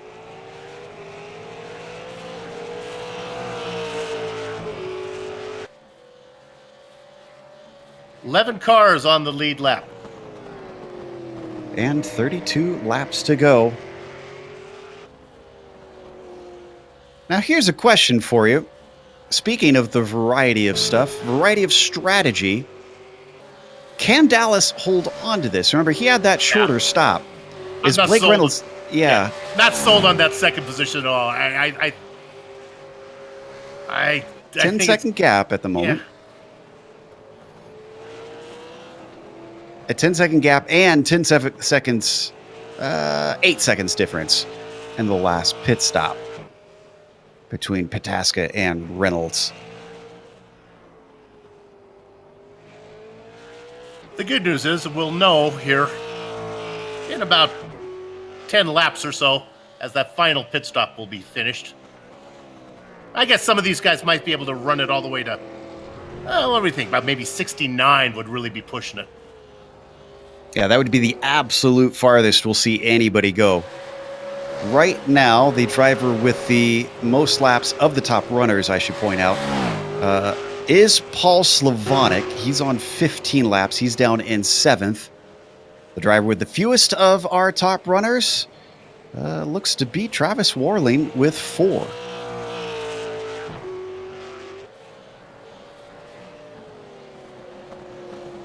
So Travis Warling will be the one to watch to see if he can stretch it to that magic number.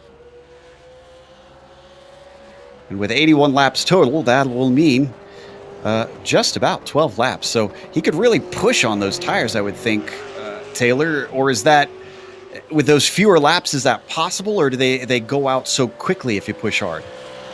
They will go out so quickly, and due to the fact that the temperatures are so low, though, it might actually slow that chance for the cars to lose the grip on the tires as quickly compared if it was all hot weather conditions. So only really it's just a matter of how hard he's pushing the car. It looks like he's just running his pace right now, keeping that gap at a decent pace, but we'll have to really see what happens when he comes down to pit road and see what he decides to do. By the way, if any of our retired drivers are watching the broadcast, you are welcome to come talk to us. We have a lot of race to cover here, and we won't always have battles. We do love discussing what the conditions are with drivers who've actually been out there on the circuit. Plus, it'll give you a little bit time to blow some steam off for whatever unfortunately ended your race early. So we watch our leader, certainly not ending things early quite yet. He's trying hard to get maximum points out there today to take this down to the final race. Yeah, honestly, scrolling through the field, even the cars that are one lap down, there is really no battle within maybe 4 seconds of each other right now. Had a couple cars take recent stops. Herzog was in and out. Jimbo Pfeiffer has currently come in. Let's see, what's the earliest they can come in? That's another question we haven't answered yet. The one our director found, this is our best battle that we were just on as we look at Jimbo Pfeiffer. The battle between Mueller and Worley.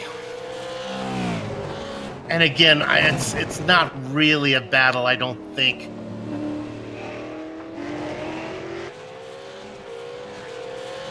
Taylor, you've got some information on that paint scheme we're looking at right now with Dick Mueller? Yeah, looking through some of the old footage or some old photos of it, by the looks of it, it looks like it's a throwback to about when Lee Holdsworth back in 05.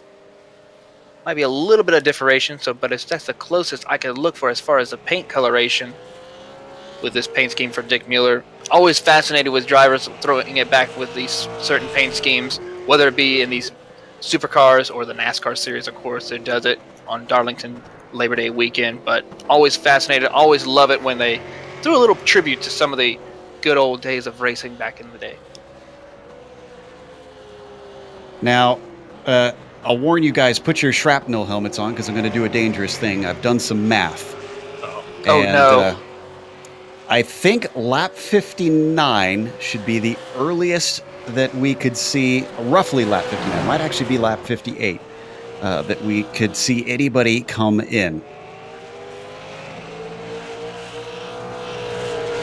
Well, there you go. I see what you did there, Joe. You took the numbers, subtracted from 81. 81. There you go. Yeah. You did good. Do I get a star on my paper? 81 minus 23. That was good. Yes, you do. Gold star. Woohoo. All right, so as we watch this battle between Pataska and actually not really a battle. This is Richie Hearn, who is a lap down. Or yes, he is the first car a lap down right now. He's just going to let Dallas by. Richie in 12th place. He does have an extra stop as Dallas Pataska nearly finds and makes friends with the tires on the outside of Griffin's Bend there. Let's watch from on board. Late braking. Oh, no, actually touched the grass on entry and almost lost the car.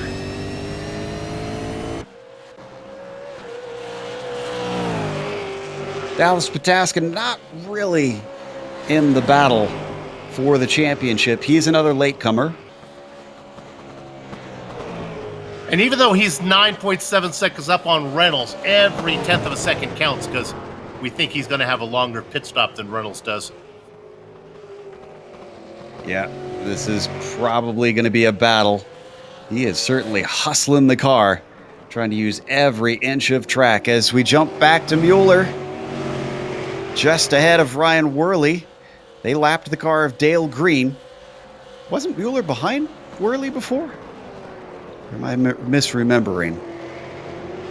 It's that a little bit late at night here then for me. So they keep going in position as they were. Mueller in the top 10, Worley in 11th.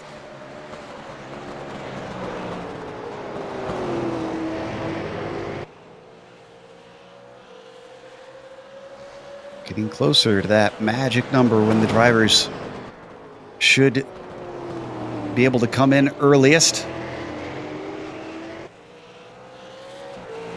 Just a couple more laps.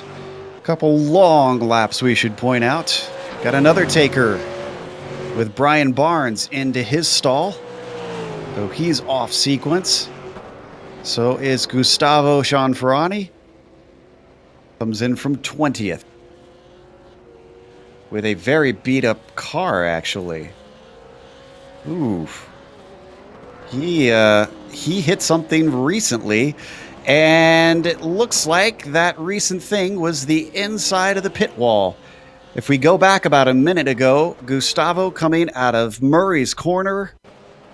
Let's take a look here.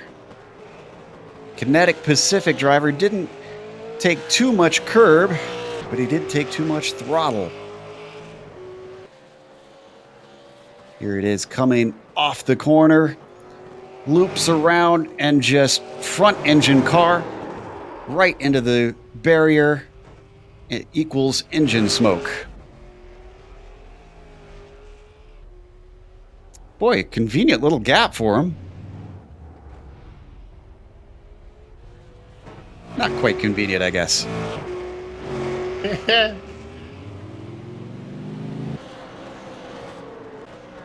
So we come back live. Drivers spreading out now. The closest battle that we keep glancing in on seems to be splitting apart bit by bit. Worley losing touch with Dick Mueller. Worley's been looking to the back of Mueller's car for the last half hour. It says Sin Power on the back of Mueller's car. I'm sure Ryan Worley would like to know what that is. That's a type of synthetic oil from Valvoline, right? Just help me out. He's got to be tired of looking at it. And this, again, goes to prove the variety of skills you need to have in this series. Well, I mentioned Worley is a winner, a race winner in this series. He won the Indy 500 multiple times, actually, that this series has run. And now he's in a V8 supercar and running 11th. And that might not sound like much, but again, this is the top split. So we're talking 52 cars that tried to run in this thing. So he is top echelon, and this is in the entire Pacific region, which includes some drivers from elsewhere in the world as well. So that tells you a driver who's fast on an oval, on a high downforce open wheel car, hops into a big, heavy tin top car with thin wheels and immense power, and he's running with the big boys. And then very Mario Andretti-esque. And if you think about it, the next round for him, he's going to strap into a late model at Myrtle Beach. So it's just amazing to see these diverse tracks, these diverse cars. By far, this series is one of the best series to test your might in some of the best iRacing has to offer. I'm looking forward to that, too. Those late models are fun. They don't get a lot of love here on GSRC. I don't know if we've ever had a series, but man, it's going to be great to cover them. And if you think that Worley is impressive there, taking that win and then running over here and looking at a top 10, talk about Challoner and Reynolds, especially Challoner this season. He, if I remember correctly, he won at the Nürburgring and that was in a GT3 car, and he won in the Silver Crown at Phoenix. You don't get much more different than that. And then he's over here today looking to take another win and looking very likely for it.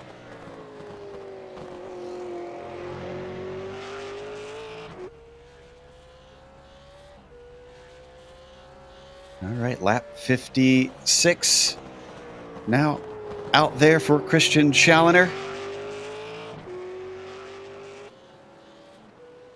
Oh, and did something happen with Warling, maybe? Nope, looks like he's okay. One of those unorthodox drivers. I think we do have one of our retired drivers ready to talk to us. Taft Baldwin has hopped into our ready for interview room, and again, he retired a little bit ago as he's multiple laps down now, 18 laps down, but he still made it through quite a bit of the race. So we've got a bit of a lull here with no battles. Why don't we bring him in, ask him about the conditions out on track. Taft Baldwin, Joe Peak here with the Global SimRacing Channel. You got a copy? Yeah, sure do. Taft, sad to see you exit early, but glad that we get to talk to you, get some insight on what it's like out on track. The cold conditions, what's it like making it drive out there with all 28 other cars out on track? Rubber's actually really grippy right up until it's not. It's kind of weird. There's a really bit large cliff. So for us, I think we're losing front grip probably about 12 to 14 laps into the run. It just starts to plow. Have you found that the undercut is worth it in these cars? Does it seem to be able to get you by anybody faster? I did not get to even try that yet. Well, unfortunate.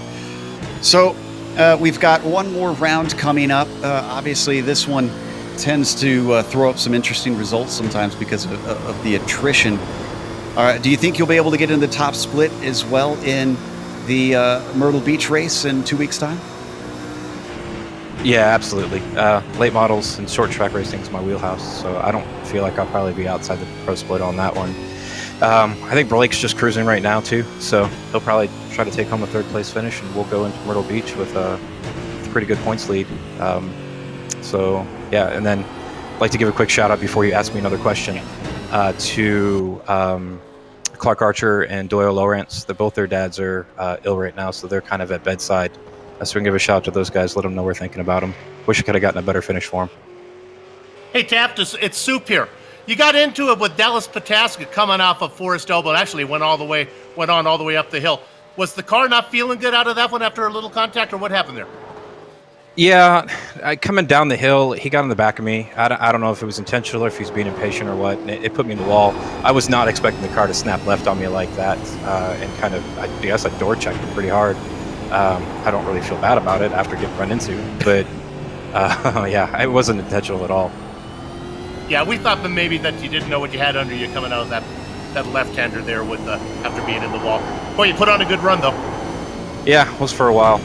They're real fragile, the cars are. So I mean, you just nick the wall in a weird way, and it knocks the toe out pretty bad. You were a hard charger until it went south on you. Go ahead, Joe.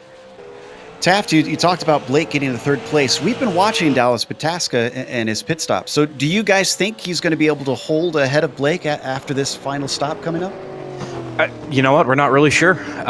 He short-filled on the last stop. According to what I'm looking at, he only had a 53-second time on pit lane compared to Blake's 1 minute, and even Christian's. So we're thinking because he's short pit, he probably didn't have as much fuel in the car, so we're not really sure what's going on. All right, well, we'll keep an eye on it. Thanks for coming and talking to us. We got to get back to the racing because, Dick Mueller into the wall in a very strange spot. Veering off on the mountain straight, he finds the wall. Car turns around a complete 360. He gets it going again, so I guess he's okay now. This was bizarre. He just drifted off. Maybe he just was looking down at his button box trying to switch something around, or who knows, Bill? We talked about concentration. That's Yeah. Well, and it scared me for a minute. A little bit of an interesting story. One of the deaths that have happened here at Bathurst was actually Denny Hulme, F1 world champion, was racing here. And he suffered a heart attack. His car, very similar to what we saw, just kind of veered into the wall. And they weren't sure what happened until they got up there. It was on a straightaway. That's story I want to hear right now. Well, that's why I was like, oh my gosh, I really hope Dick Mueller's okay over at his sim rig. I think he is. He's gotten back out. Still out there racing, so clearly the cardiologist is by his side, and he's okay to go.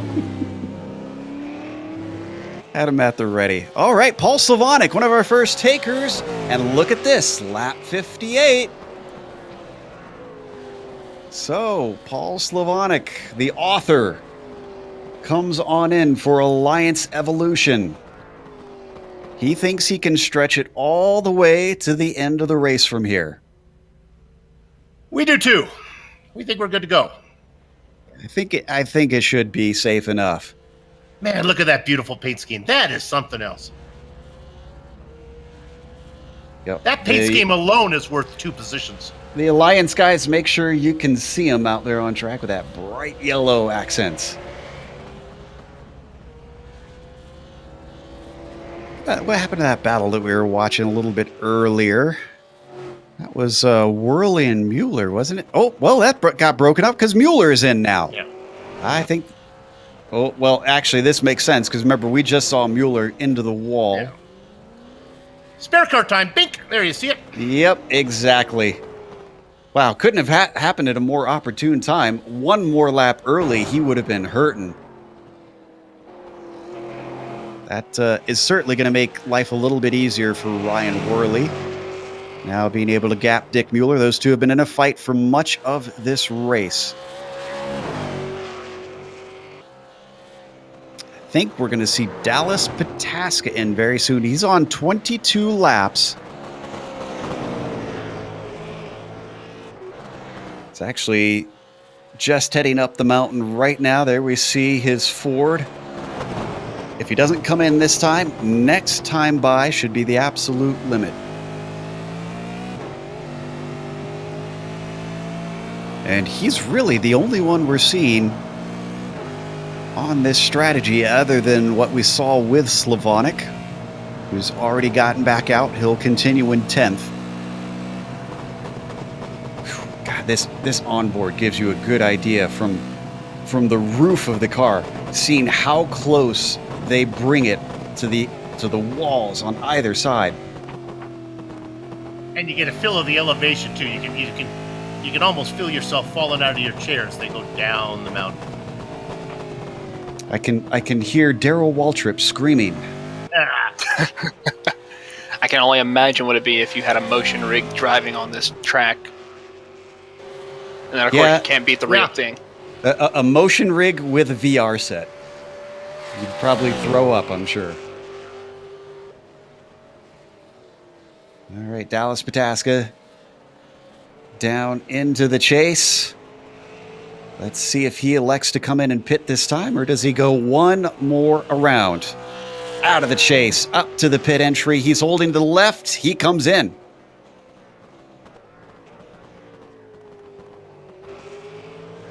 Hustles it through that chicane on the entry. Down to the pit limiter. And off to his stall he goes. Blake Reynolds does continue on. He's able to make it quite a bit farther, although Blake Reynolds actually just went a little bit off course there on the exit. Well, I'm feeling better about Pataska's strategy now. He's got a pretty good gap on Reynolds. Yeah, that kind of surprised me. We were talking to Taft, and it wasn't a question mark. It was, well, he's going to finish in thirds. They seem to feel pretty confident that Pataska could jump them here. Richie Hearn in for his final pit stop. He'll be able to make it to the finish from here. And a long recovery for Richie after a first lap incident, but he's going to do it on the same amount of pit stops as everybody. Not going to get on the lead lap, but going to be close to a top 10. Yeah, I'd say that's pretty respectable, especially considering he qualified in 10th, so almost back to where he started. Ross Banfield, you saw coming in behind him. Dallas Pataska, we ride on board, back out. He returns in 6th position. Seen a number of cars coming in earlier than I expected. Wade Hayes is taking his final stop.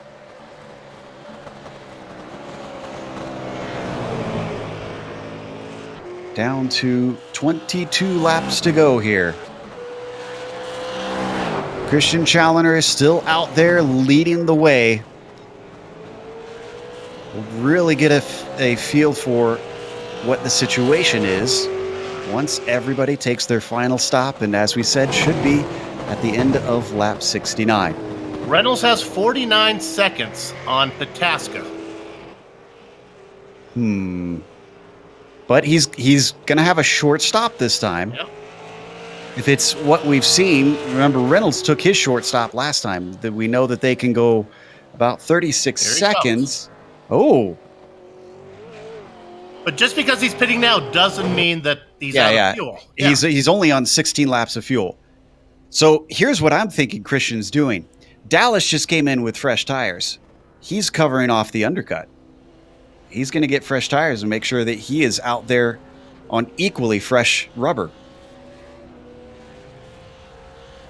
Hits his stall. We expect him to be in there for about 36 seconds. Bennett continues. Lionel Kalisto continues. Travis Worling goes on. Pataska into the chase. Can say that Reynolds is stationary. He's at 20 seconds now.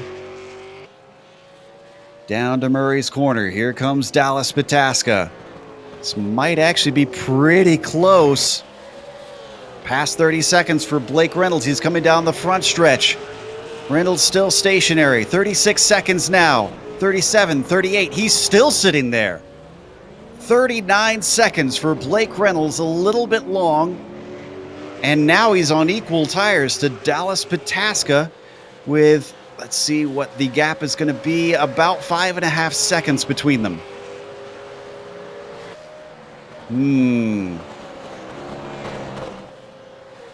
I think they were right. I think Pataska's pulled the wool over them.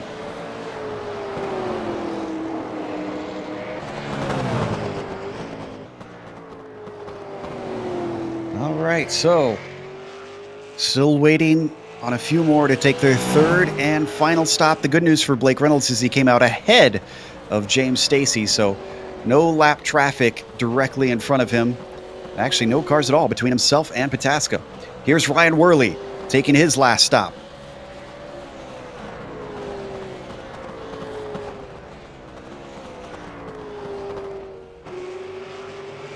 Right now, we've got, I believe, 8 cars on the lead lap.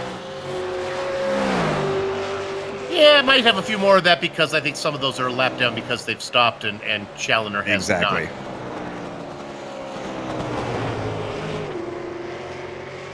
I have to say, I'm very proud of these drivers. We thought attrition could probably play a role, and though we have lost a number of them, compared to previous years where the majors have run this race, we have a lot of cars still running. Yeah. But this is where fatigue will set in on this fourth stint. In fact, I believe 22 out of 29 are still out there. The last car running is Gustavo Cianfrani. No, I take that back. Mark Herzog, we got 23. Herzog got his car repaired, got back out there. He's trying to vulture some positions. Got Cameron Dance one lap ahead of him, yeah. Yep. And after that, I think that's it. That's all he can get because at 22 laps down. Oh, no, I take that back. Gustavo is 6 laps down, so he is within reach. That is a Dory Award-worthy car right there that we saw with Herzog. Same thing with Cianfrani. Not much of a car left.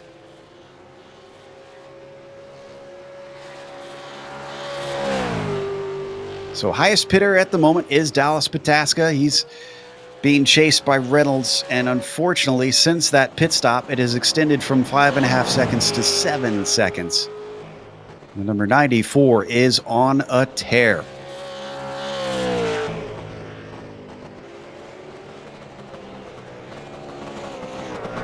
A driver we haven't talked a lot about is the Canadian driver 027 in 7th place, Vincent Laherbier. Yeah, this has been relatively quiet for Vincent. We're used to seeing him in very hard battles. He takes that Canadian racing ethos from his hero, Gilles Villeneuve, and he is not afraid to get into the mix, but just hasn't had much anybody to fight with all race long.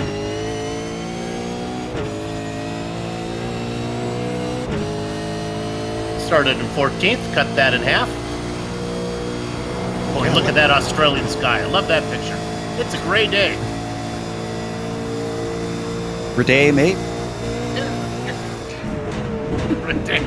Oh, jeez. 19 laps to go. All right. In fact, only about 6 more laps before everybody's got to come in for the final time, at least for scheduled stops. As Bill mentioned, drivers are going to be getting tired. It's not a team race here as it usually is in the Bathurst 1000. They've cut that in half for this race. Single driver out there to run for 3.5 hours. And no cautions to break it up either. Nope. Who are our best hard chargers? It's going to be hard to tell before the pit stops have finished. Well, I can tell you, James Stacey has been up on the top of the charger board for most of the race. He is waiting for his third stop, and he's on 16 laps, so he's actually he's going the long game, it looks like. 27th to 13th. He might lose a spot to Richie Hearn, who's about 12 seconds behind him. Maybe one to Banfield as well. You know, I would have assumed that racing in the Pacific region and with Peyton Manning on his car, thought maybe he'd be in the West Club.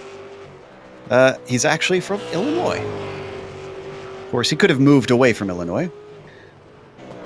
Oh, wait. Colts fan. There we go.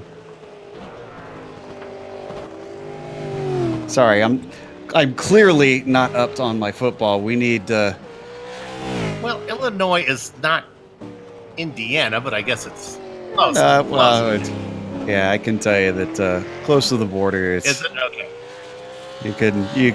They can be Colts fans. I'll stick with racing. Apologies to all football fans everywhere.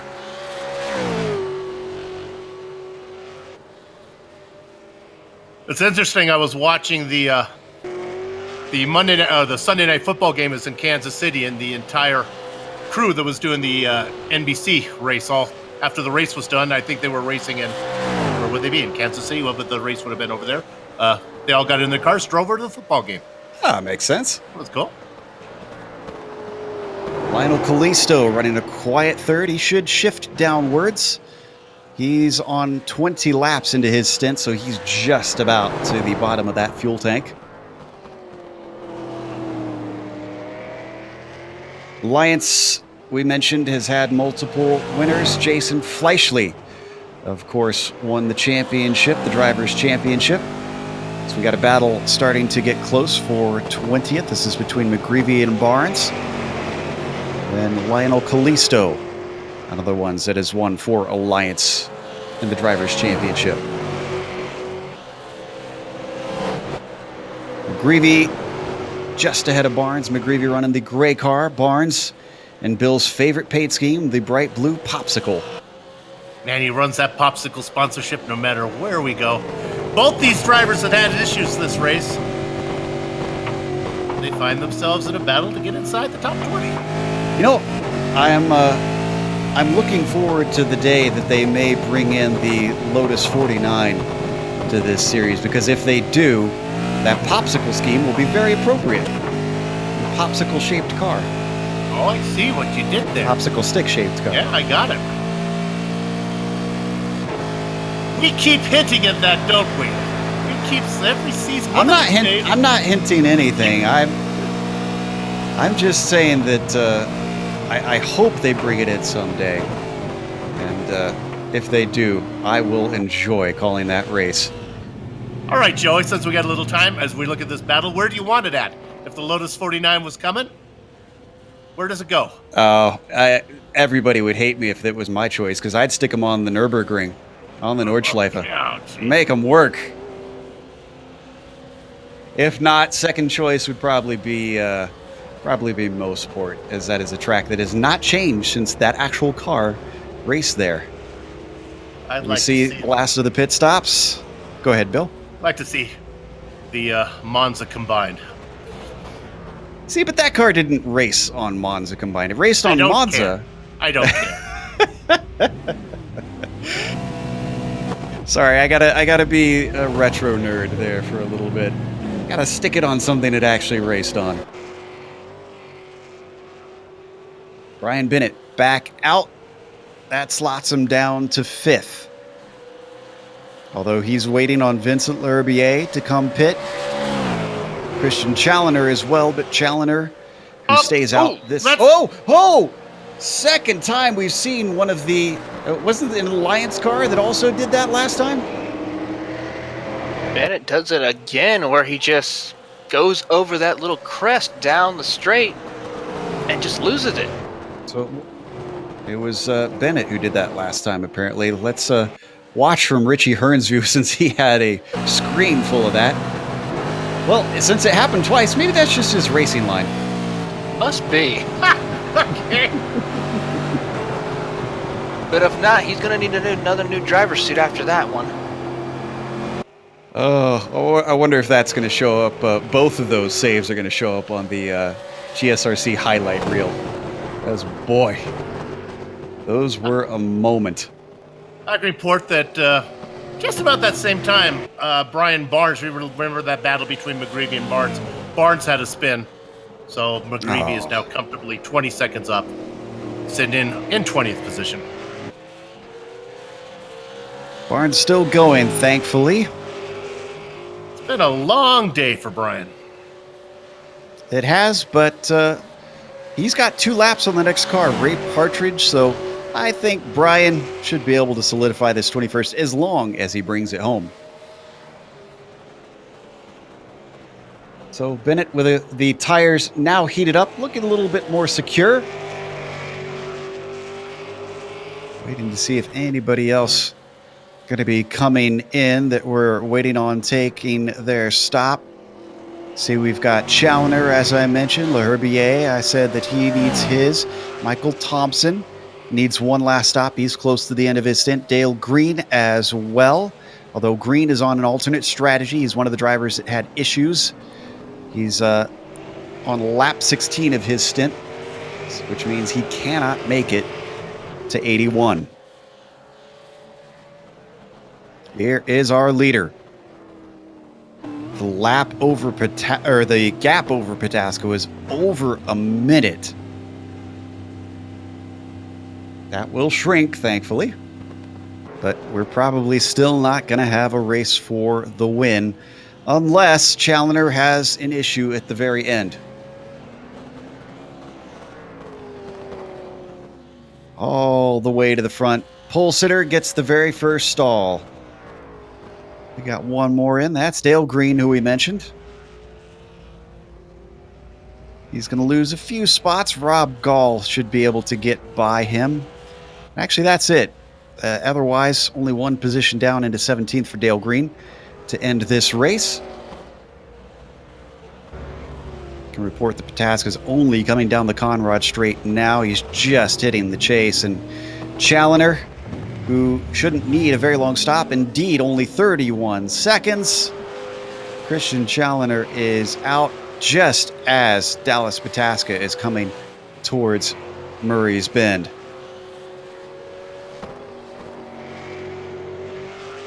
Well, we've been here before. You think that Christian Challoner has it locked up, but anything could happen. He doesn't need to make a mistake. Lap car could spin in front of him. He could have internet connection problem. His house could be burgled. His dog could eat a box of chocolates. There's a lot of things that could happen. I'm an animal lover. Please don't talk about his dog eating chocolates. Oh, I don't think my heart could handle that. Vincent L'Herbier. Sure, Mueller can have a heart attack. That was fine, but the dog eating a box of chocolates.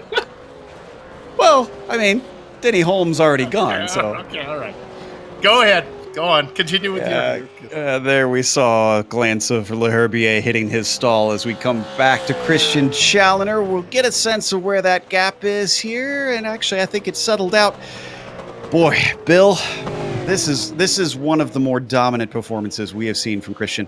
21 and a half seconds, and from the pace that he's shown, I have a feeling that gap is actually going to grow in the last few laps here. Yeah, really has. Dallas Pataska, though, nice run in second there. That was exciting early on when Pataska and Dance and Reynolds were going at it, but when it all settled down, Pataska comes out the best of it. Reynolds probably not all that unhappy with third position. Who was that locking the brakes up, though, ahead? That was Rob Gall, actually. Putting some smoke up in front of Pataska. Meanwhile, we're watching Blake Reynolds having to deal with the traffic of Brian McGreevy. McGreevy was being chased by Barnes, but Barnes had that spin, so now Brian is out there. I know his mom and dad watch most of the races that he's in, so Mr. and Mrs. McGreevy, hi, how you doing? Your son's doing good, top 20. That's Bill's traditional mention. Every race has to make sure that the McGreevy family gets a shout-out. I mistakenly called him, was this a slip of the tongue? I called him McGreedy one time, and he said his parents were very upset with me, so. Did that actually happen? His parents were actually upset with you? Yes, they said, who's that idiot who called you McGreedy? So it is not. It's Brian McGreevy with a V, and he's doing very well. To all the parents of our drivers who are watching, and all the families of our drivers, we love that you guys get involved and pay attention and support your friends and family here and at the majors. I know there's a lot of you out there with how many participants there are. So we now wait on no one, I believe. Wayne Hutchison is going to be our last taker. He is yet to take his third stop.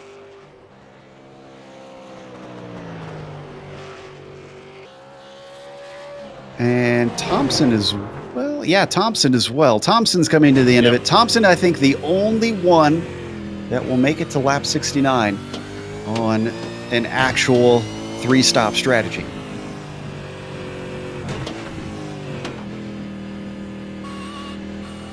Comes out of Forest Elbow, another one of the Elite West drivers. Well, Elite West being represented by both Thompson and Hearn. This actually may pay off for him, as he should have a shorter stop than anybody, and he's only got 44 seconds on Richie Hearn. Now, did Thompson have a spin or an incident anywhere in there? No, I don't think so. I just think he's running 23, and I'm going to say 23. He's going to get to 69. That's, yeah, you're right. That's got to be a little bit disheartening, and here he comes in. Come in now. He does have a little bit of damage on the right front, but that's got to be disheartening that your teammate who spun around at the very start of the race and had to take his spare car is still going to finish ahead of you. Actually, or really, Richie's coming down Conrad. I think because he's run so long, I think Thompson's going to be able to do a fairly quick one. I think he might get in and out before Hearn. Yeah, this looks to be the case. Here's Hearn hitting the chase right now, and Thompson, it's going to be a little bit tight. It's on 17, 18 seconds now. Mueller gets by. Richie Hearn coming up to Murray's corner. Now he's down. Thompson is down. He's got a little bit of the pit lane to go, though. Hearn's coming up on him. Just hit the pit limiter. Ooh, this is going to be an inter-team battle at the end of the race as Richie Hearn comes out of Hell Corner a mere second behind Michael Thompson, less than a second.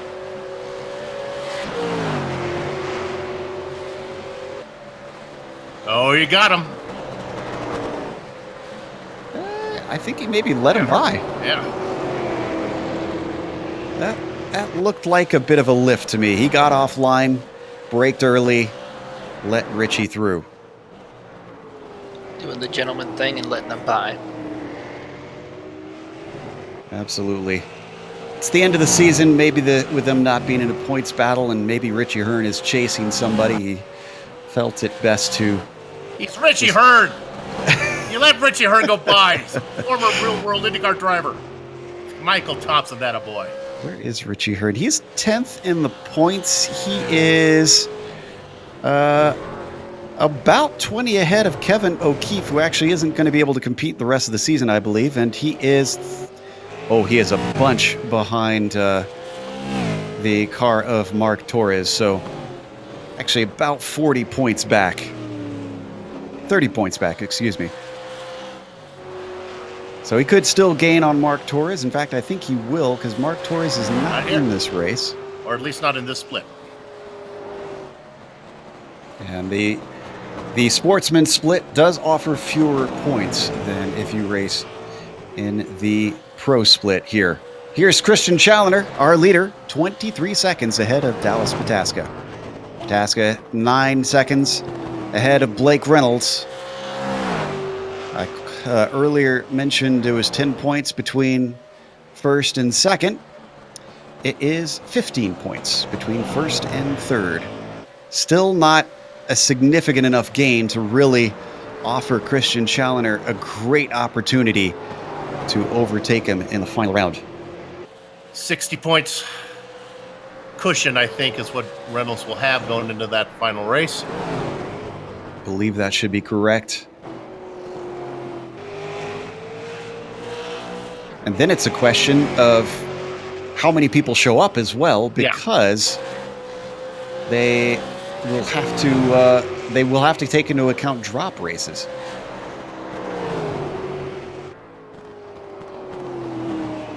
Brian Bennett cycles back into fourth now that Thompson has finished his pit stop. Now, how did Wayne Hutchison... he's multiple laps down. That is how Wayne Hutchison still hasn't taken his last stop. And Wayne Hutchinson running in 18th right now, that number 17 green machine. Been just keeping his best, trying to get through the race. Good effort for him here today. So here's a little fun fact for you guys. See if you can guess. Which has more wins? And we know the Ford Holden battle between everyone in the fans of V8 supercar racing and supercar racing itself right now. Who do you think has more wins, Holden or Ford? I'm more of a fan of the blue oval, so I'm going to have to go for Ford. How about you, Soup? I would say Ford as well. Holden has the most wins currently right now with close to over 30 wins as a manufacturer for this Bathurst 1000. One of the most interesting ones I was looking through as far as the most interesting manufacturer to win was actually Jaguar. Well, lots of different types of cars used to race here at Bathurst. Used to be more than just two makes. Obviously, they have more than two makes now as well. As we take a look at Wade Hayes running the Holden. Yeah. Started 7th, running 7th, and hasn't got a lot of screen time because he's just been really, really smooth. Speaking of smooth, how about Travis Warling? This is from 11th to 5th, and this is legitimate at this point. All the pit stops are done. He just has to run this thing to the finish. He has 5 seconds up to Brian Bennett, but Lionel Kalisto's trying to chase him down. I wonder what their lap times compare as. Let's see if he's gaining on him. And what do you think? Well, gee, there's only 11 laps left, and there's 4 seconds. That's 44 miles of track to cover, so plenty of time for Kalisto to make up. Warling is, in fact, running away from Kalisto. I can report he's got the faster pace for now. Lionel's a closer, little train. When it's time to head towards the station, that's when he starts to pick it up. Usually, don't you want to slow down when you get close to the station? No, that's not what little train does. He brings it in hot and quick.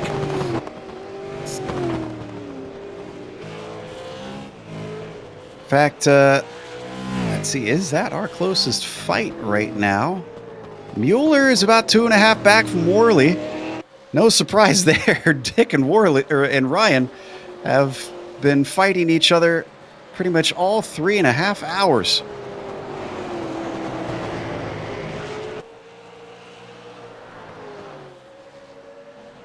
Now down to 10 laps to go. Here's hoping the drivers don't relax too much in these final stages. Speaking of Whirly, Christian Challoner, the other orange car, just behind him, about to make him the first car a lap down. And that would bring it to only 9 cars on the lead lap if that happens. You know, we were talking about hard chargers before the pit cycle was done, but now that it is done, we can report. One of them racing in 16th position, Dale Green. He's 2 laps down, started 28th in 16th. And the other one, the same amount, is James Stacy. Interesting enough, Stacy started in 27th, racing in 15th. So both Stacy and Green started 1 position apart, and they raced 1 position apart on the track. As well as 1 lap apart, as far as on the timesheets. It is a big difference, isn't it? Stacy 1 lap down and Green 2 laps down. James Stacy coming around Murray's corner to complete another lap.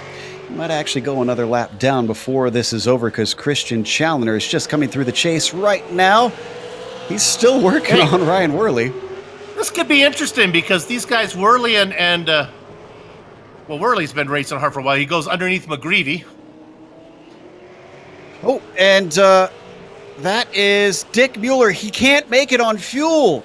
Oh, no, it was too early. Dick Mueller comes in for one last stop with only 9 laps left to go.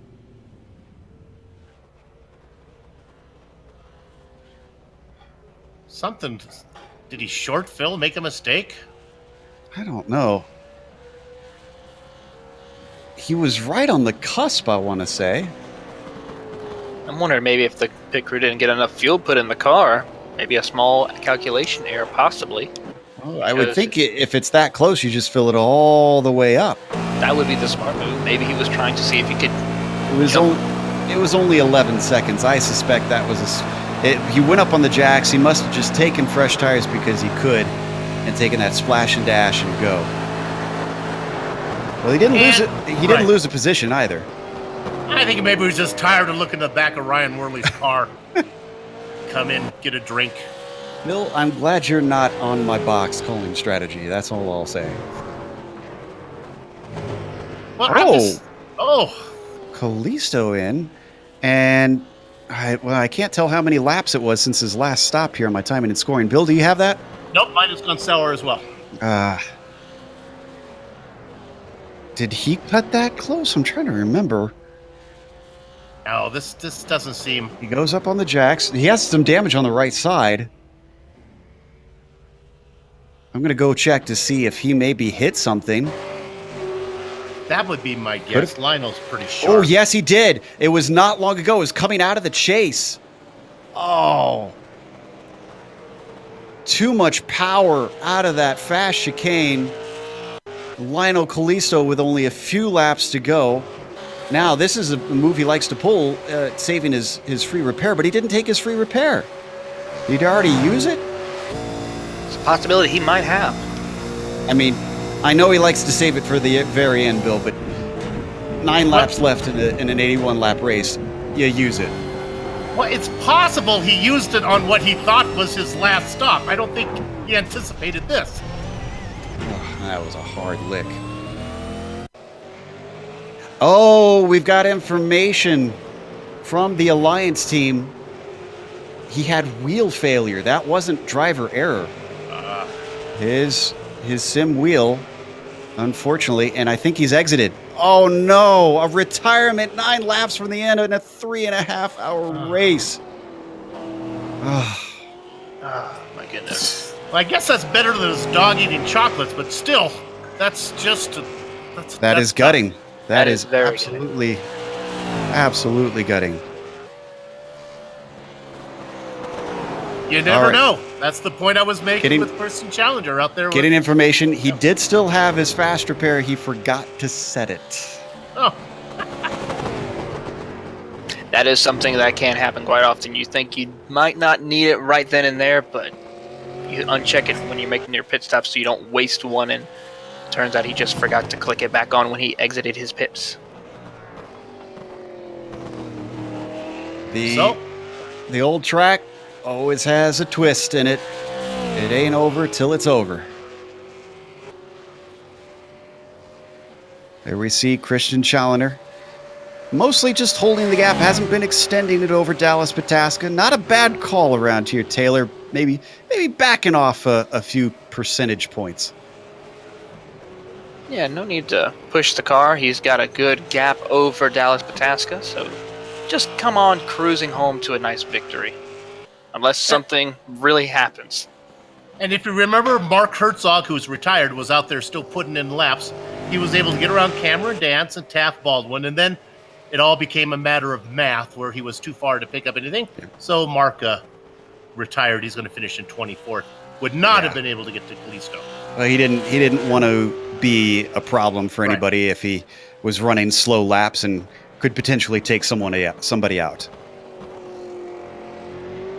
Again, I love the sportsmanship in the major series. As intensely as everybody fights, everybody tries to play with fairness in mind.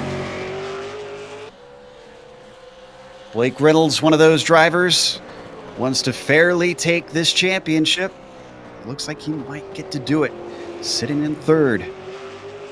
Won't take the championship today, but this will put him in a very, very comfortable position when we head over to Myrtle Beach. And what it does do for Challenger is makes that second spot. I know he wants to win, but he wasn't that far ahead of the guys that were racing in second and third and fourth. So he's going to pick up spots on Travis Worling, and now with Callisto's issues, going to pick up points there. And of two places to celebrate, I'd say both Australia and Myrtle Beach, probably good ones. Taylor, I know those kind of your stomping grounds. Are there good beaches where Blake could go over and have a nice party by the seaside? Well, of course, Myrtle Beach is a big one, of course. The only beach I can think maybe coming up to North Carolina, a little drive up to maybe Wilmington Beach, or if he wants to go on 2 states up to Virginia Beach. Of course, in my opinion, nothing beats good old back home in Florida, living on New Smyrna Beach and Daytona Beach. That's great places to go as far as for a beach getaway. Yeah, I've been to Daytona Beach. It is lovely out there. We're looking at Travis Worling running in 5th. We already accounted his rise in positions. He's trying to chase down Brian Bennett. It's actually only 4 seconds up the road. Although Bennett's time's looking a lot more consistent than Worling right now. Worling a little bit all over the map in his last few laps.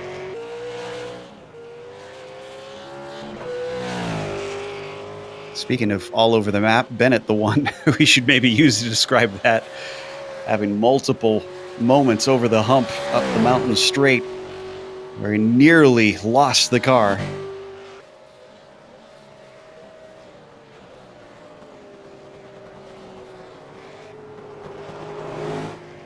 Talk about the hard charger, Dale Green. Well, Dale Green just picked up another position. Move him into 15th as he moves around. Lionel Callisto. Yeah, Callisto's still in his stall. He's been in there for about 5.5 minutes. And in fact, he's moving around a little bit now. And what timing? He's coming out. Down in 19th. From a top 5 to barely a top 20. He'll be out ahead of Brian Barnes by some margin. So Barnes not really looking like he'll be able to catch Callisto. And Pfeiffer also well ahead of Lionel. So this train is going to have a very lonely ride, Bill, to the checkered flag. Yeah, it didn't quite go the way he would have hoped. Couple cars in front, though. We haven't given a lot of attention to Rob Gall's 16th position. You see the white car? There he is. Rob Gall, another one just trying to keep the car going, make it to the checkered flag. 2 laps down, he's got Brian Bennett looking to go around him right now. Brian can take his time. Oh, and Rob can take his time, letting him by as well. Yep, that's great. A great job by the number 31 car. Taylor, I have to imagine there's a lot of pride in these Whoa! As Lionel Callisto actually blows the chicane behind him. Comes to a halt. Yep, and I think Lionel's not happy with the car. He towed it. So all those repairs, apparently for naught. Point I was getting to there, Taylor, is I have to imagine there's a lot of pride in these drivers for these longer races of, even if they don't finish high up, just seeing the checkered flag. Oh, most definitely. And to do this race by yourself without no driver change, going in at it for about 3.5 hours here in this car, especially on a track as tricky as Bathurst, you know, it's a very big accomplishment for some of these drivers just to bring home the checkered flag. You got to be careful. I think you're making our director drunk in the background there, Taylor. He agreed to do that. Yeah, I know. Just I didn't say he makes wise choices. True. Well, as the laps tick down, the next driver waiting to go a lap down is going to be Paul Slavonic. And I think he might lose that lead lap before all is said and done. Christian Challenger is coming. Slavonic started in 9th, up a position in 8th. So, update, wasn't the repairs on the car that caused Lionel Callisto to retire. His wheel still is not fixed. It's overheated and is not operating as it should. See? That's what happens when you do 500 kilometers.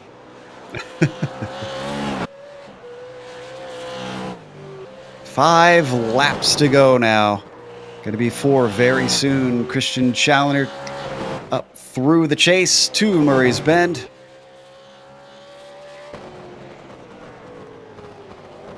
Pretty much nobody close to one another anymore. This is all about racing the track from here on out. Ever so slightly in 4th position, Bennett is falling back into Whirling's clutches, but I just think there's just not enough. Now with only 4 laps to go, the interval about 3.3 seconds. Honestly, I think this goes back to what I said before. I look at the laps of Brian Bennett. I mean, listen to this. It's 6.6, 6.2, 6.6 for his last 3 laps, whereas Warling's been a 5.8, 6.0, 6.1. Well, okay, that's not a good example. But before that, for him, it was a 7.3, a 6.4, a 5.7, a 5.5. Whirling's been just kind of up and down. He's been all over the place as far as on the orders in the timesheet, so not able to run that consistent line for him, unfortunately. But maybe if he's able to close the deal, he still might have a little bit of time to catch up to Bennett. These are my favorite cameras that Dougie sets up. The ones that let you watch the driver work. We may not be able to do foot cams because the feet don't move in iRacing, but the hands do. And we see some enlightening stuff when Dougie lets us see exactly how the driver operates in the cockpit. How do you know the feet don't move? We've just never seen it, right? I mean, it's like I've checked. I fiddle with the cameras, Bill. Yeah, all right. Yeah. I go and look at all the little details. Like trying to tell if a guy has a toupee or not. You're not really sure. So. Okay, I got it now. So Brian Bennett coming back up the hill now, while the leader's coming down the hill. And indeed, Paul Slavonic has gone a lap down. Vincent Leherbier is... where is Vincent, actually? Is Vincent heading up the hill, I think? Yes, he's just hitting Griffin's Bend. So Christian Challenger probably hit a brick wall as far as lapping cars. Won't quite pull a Blake Reynolds. Back last season, Blake Reynolds lapped every car on the track at Watkins Glen when they ran the NASCAR Cup cars there. Instead, it's going to stop at about 7 left on the lead lap for Christian Challenger. Leherbier was only 45 points behind Callisto in the standings for 4th and 5th, so with Callisto having a little trouble, Leherbier is going to pick up a few. That's good news for the Kinetic driver from Canada. 3 laps to go now. If you're Christian Challenger, Taylor, are you Are you happy about this, or are you nervous knowing what the mountain has in store around every corner? Pretty much, I would be quite happy with what I have going on right now. You're able to so far hold the line as best you can. Not only that, but pull a decent gap over your competition and just be able to smoothly get through this transitions through going down the mountain as well as back up it, making sure you don't have any issues, no mistakes whatsoever. Pretty much for the most part, Challenger's just had the best run all night. This is where you see the neighbors pulling in the driveway. You know they're going to get on Netflix, and you hope, oh man, it's not going to mess up my connection, is it? Challenger just hoping to get to the end. Your neighbor's Netflix messes up your internet? Yeah, I think they steal. The nerve. I don't want to say. I think something's up there. Yeah. I hope that Bill's neighbors aren't GSRC fans, because they're. I hope they are. Listen, I'm on to you, neighbors. All right, 2 laps to go now. Penultimate lap for Christian Challenger. It is a worry, his internet connection. We talked about it earlier on. It's the points that he lost, a huge chunk of points that he lost, came at Circuit of the Americas when he was leading much like this, and the car disappeared. So far, so good. Haven't really seen any blinks from Christian. As far as we know, don't think there's any storms in his area. Down in 17th, Jimbo Pfeiffer there in the double aught. This is not a battle for position between himself and Wayne Hutchinson. It is by about 6/10 now. Jimbo Pfeiffer is able to pull away from Wayne Hutchinson. Is my timing and scoring yet to catch up? My timing and scoring says it's 13 laps between Pfeiffer and Hutchinson. Yep. They are both 3 laps down. Hutchinson and... Yeah, but they're fighting for position.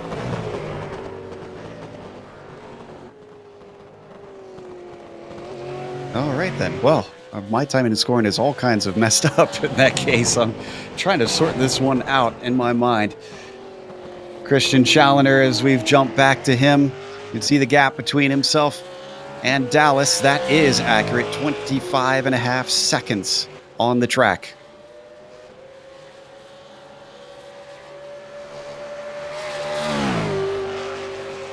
Bennett and Worley, that battle for 4th, staying about 3.5 seconds. So everybody just trying to bring it home now. I don't blame them. I'd be doing the same. I'm sure they're not only physically tired, but they are mentally tired in their sim cockpits. One last trip around for Christian Challenger. It's all he has to do. He's good on fuel as far as we know. Last stop was 14 laps ago. He's good on the gap. This may not give him much in the way of the championship, but there's certainly some mental satisfaction that'll come out of this win. Christian looking at number 5 here. And of course, we talk about fatigue. Remember, if I'm correct, he races across the pond, yes? We've asked him about that before, but he says it's no real issue because he's got a bit of a weird schedule. I believe he's a student, from what he told us. If you're watching this on replay, it would be pretty much the middle of the morning, around, what would that be, about 3 in the morning probably for him over there. Yep, based over in the UK. Christian Challenger, one of the pro drivers over in this series, but you hear UK, you think pro driver, you might think it's the Tin Tops over in the VRS series. You might think that it's the Formula One cars. Nope, he races in the Peak Antifreeze series, in the stock cars. But he's good in anything you toss him in. Pretty much, and actually, if you look at the time, I'm looking at a clock right now over in London, it's actually almost 5 a.m. Out of Forest Elbow for the last time. Christian Challenger just has 2 more braking events to go. He's been the class of the field easily. He needed to give an answer to Blake Reynolds. He's given it to him. He's going to make him work for it as he comes into the chase and woes the car up.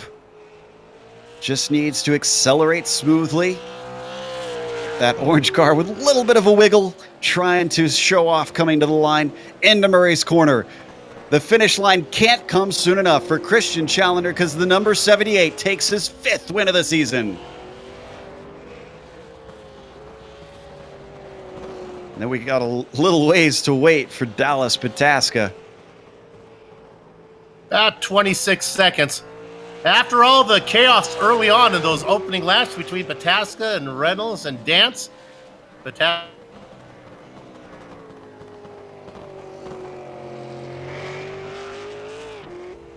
Big team as Pataska takes 2nd.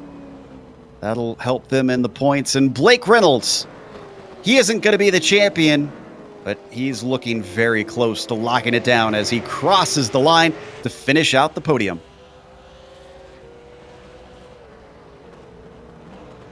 Boy, Brian Bennett cut it awful close at the end. He is going to get 4th, but that gap between himself and Worling chopped down to about 2.6 seconds.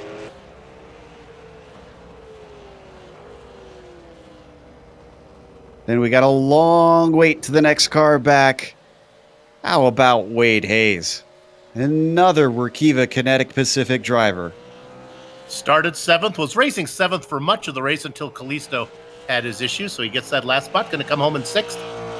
A nice quiet run for him. He should be proud of that, to be able to hold that up. I think Vincent Leherbier. Boy, how many Kinetic Pacific drivers do we have in this one, actually? Vincent, another one of those. He is going to get a good 7th place after starting 14th on the grid. And he is the last one on the lead lap to cross the line. So with that, we're going to take a quick break here on the Global Sim Racing Channel. We'll come back with the unofficial results as well as driver interviews, and stick around because on screen you're going to see all the upcoming races here on the GSRC.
Welcome back here to Bathurst. We just watched the penultimate round in the majors. It's the Bathurst 500. And up front, it looked like he was never going to be challenged. Christian Challoner took his 5th win of the season, but it's not enough to get him the championship. He's going to have to hope for something desperate to be able to give him all the marbles in the final round. Dallas Pataska pulled the wool over our eyes. We thought he was going to slip behind Blake Reynolds, but he managed to get a 2nd place. Blake Reynolds himself, he took a podium. A nice, solid finish sets him up well for Myrtle Beach. Brian Bennett takes 4th with Travis Worling going from 11th to 5th out there. Wade Hayes finishing in 6th position. Vincent Leherbier also climbing forward, going from 14th to 7th. Paul Slavonic, the first car to go a lap down. He will finish 8th with Ryan Worley coming home 9th, and Dick Bueller rounding out our top 10. Bill? It was a recovery race the whole way for Richie Hearn. The early spin put him in last, but he got it back up into 11th. Just ahead of his teammate Michael Thompson, Ross Benfield finishes in the Baker's Dozen position. A pair of Tar Chargers here, each up 13 spots. James Stacey, 27th to 14th. Dale Green, 28th to 15th. Rob Gall comes home in the Baker in all ribbons and curls in 16th position ahead of Jimbo Pfeiffer. Wayne Hutchinson in 18th, 19th and 20, Brian McGreevy and Ray Partridge. Joe? 21st goes to Brian Barnes with Gustavo Cianferrani finishing 22nd. Lionel Callisto, hardware issues, unfortunately, sent him from a top 5 finish down to 23rd. Mark Herzog takes 24th. Taft Baldwin, who we talked to during the race, had early issues and finished 25th. Cameron Dance, who could have been a podium for him, he finishes 26th. Ben Zahner, 27th. Stefan Schlacher, 28th. And Kevin Hill rounds out our 29 drivers who took part here today. First one we're going to talk to is our winner, Christian Challoner. Christian, I know it's going to be a long shot for the championship, but the victory today surely will help. Yeah, I mean, it's pretty much accepted at this point that there's no real way that we can win championship just because of that mistake, Suzuka. Really, like one error whole time, the actual one time I made a mistake and it was that critical. But I mean, that's how it goes. So really, just out here trying to win races. Me and Dallas had a lot of fun with the 1000 on the Friday night, and then again tonight. I think it would have been real close between me and him.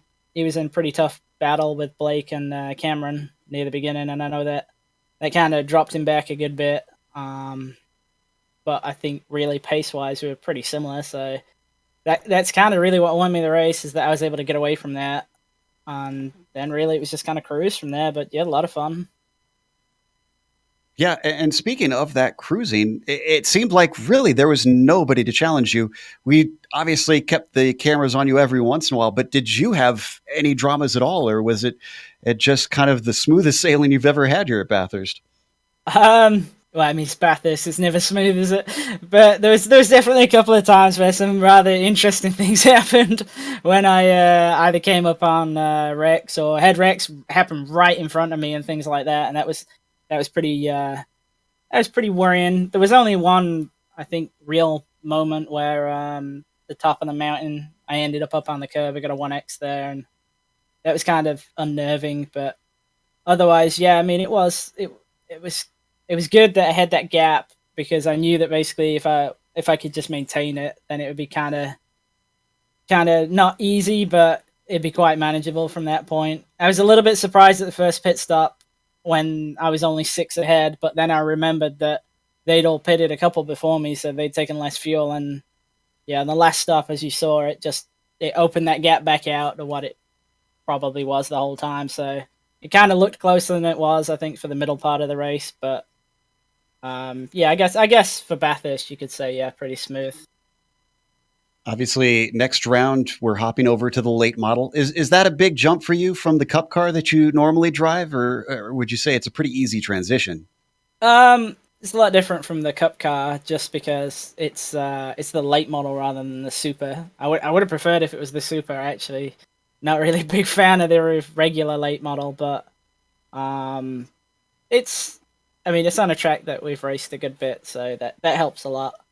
It's a bit of a weird car. Drives in kind of a funny way, so that'll make it somewhat interesting to figure out, I think. But there's a couple of guys on the team who I wouldn't say like that car, but they know enough about it to hopefully put together a decent setup for us, and then we can go from there. Hopefully we can try and pick up another win just to close it out. So that's really the goal. Well, you did it this time. Let's see if you can do it the next time. Congratulations here for winning the Bathurst 500. Thank you. That was Christian Challoner, winner here today. Bill has caught up with second place driver Dallas Pataska, who Christian was just talking about. Dallas, I think Christian basically took my question here. I think the race got away from you early on when you were in the battle with yourself and Blake Reynolds and Cameron Dance. Yeah, I don't have a whole lot of good things to say about that part of the race there. I thought it was a little bit ridiculous, but it ended up all right in the end. But what was frustrating was going back to the 1,000 that happened on Friday night or morning for most people, I guess. We were pretty much dead even on times. So it was like going into this race, I didn't queue well. I usually don't on road. So if I got by and got up to second right away, I knew it was going to come down to strategy between the two of us, and it would have worked out a lot like the Lotus race. But yeah, some of those guys had some different ideas, and lap cars weren't exactly a big help tonight. But in the end, P2, I'm glad it was a win for Christian. He did a good job. So yeah, I'll take it. Did you have to take your fast repair? Yeah, I think I must have had an oil leak or something coming to that last stop, but I had to take it. But yeah, it ended up all right in the end. All right. Well, congratulations. You had a busy time early on, then you were able to cruise home in second. Good luck. You're going to be able to make the final race? We'll see. It's kind of coming back into the oval racers domain, so we'll see. We've seen you do well on the ovals. Don't sell yourself short. Come on. Let's see what you can do. We'll see you down the road. All right. Sounds good. Dallas Pataska second. He can race on an oval. Don't be fooled, folks. He can. He sounded a little despondent, though. We'll see how Blake Reynolds sounds. He's joined us in the booth, and he got a third place today. Obviously, it wasn't the win to try and seal the championship, Blake, but I can't imagine the scenario. I haven't done the points. I can't imagine that it's looking too difficult for you to finish it up at Myrtle Beach. Yeah, in the last couple laps there, I was just kind of cruising around. Adam Young, how nice he is, kind of did it for me while we were racing. I believe he told me, since I finished third, if Christian wins at Myrtle Beach, I need a 24th place finish. Wow. Which shouldn't be too difficult unless absolute disaster strikes. Crossing fingers for you. But let's talk about this race, though. We saw you in a race with Dallas Pataska. We got to talk to Taft Baldwin since he wrecked out early a little bit about how strategy was going. Were you surprised that Dallas was able to get in front of you in the pit stops? No, not really. I'm pretty, he and Christian are buddies, so I'm pretty sure they had the same setup, and their car just could turn in the slow corner. I was plowing everywhere. Kind of in the fast corners, kind of the third gear kind of corners, like coming out of the chase, turn 2. I don't know what that's called. I kept trying this move around the outside of the cutting. I had the grip out there, but when I was battling with Cameron Dance early in the race, it just no grip out there. But I figured Dallas would get around me eventually. And then when he got in front of me and I saw that Brian was only it was like 20 seconds behind me, I just went to cruise mode, and Adam just told me to bring it on home. That seems to have been the right call. And we heard a little bit of controversy potentially from Dallas. He didn't seem happy about how the racing was going early in the race. What is your point of view on that? Was that because of the championship that you were fighting so hard? I don't know what he's mad about. That was a lot of fun. I was really only racing because I felt I was getting held up by Cam, and I really wanted to get around him, possibly pull a gap. I can see why Dallas is mad. I kept cutting him off. It was really hard to see his car. I don't know if on the broadcast his car was just black, but yes, overcast and with the racing line getting darker, I was having trouble in the virtual mirror seeing his car. So I felt like I might have cut him off a couple times. He might be mad at me. I don't know what he said, but that was just hard racing. And Cam Dance, he's a hell of a driver. So I figured he would be able to do it. Yeah, you guys certainly put on a show for us. Well, congratulations on a podium. We look forward to seeing you in 2 weeks' time. Yep, thanks, guys. Was Blake Reynolds. Bill, there's something to be said about your theory of having a bright car, I guess. So, That's right, baby. yeah, I thought it was mostly a joke. Let's talk to Blake Reynolds, who has some bright yellow on his car. Or, excuse me, Brian Bennett, not Blake Reynolds. Talk to Brian Bennett. Brian, this is Soup here. Fourth place finish, you got to be happy with that. I'm going to take you right to the first pit stop where you stayed out a little bit about long. You had quite a battle with Cameron Dance there as you guys were racing for the lead. Yeah, it was a good time. He broke really early for turn one, and that really threw me off once. But it was a good time. You know, up until that pit stop, I got stuck in neutral in the pits. I don't know how or what. All I knew was I was sitting there just making noise and not leaving after the cycle. You know what I should have been. You are doing well in the seniors championship. How was it on an old man racing this long? Well, let me tell you, I was on the box right for Matt Dunhorst, who won the Atlantic split. Uh-huh. I had to take more pit stops than him. Anywho, so I always try not to drink too much and eat too much before these races, but I was clearing the system out during his event. The race, my wrist is a bit sore. I've raced hard in my life, and I've treated my body poorly in real life, and then direct drive wheel, doing a lot of laps and training for this car this week, but I'll be good to go tomorrow. Everything's gravy. Get you out of here on this one. Travis Warling was stalking you at the very end. No real issue though, right? You're just minding the gap.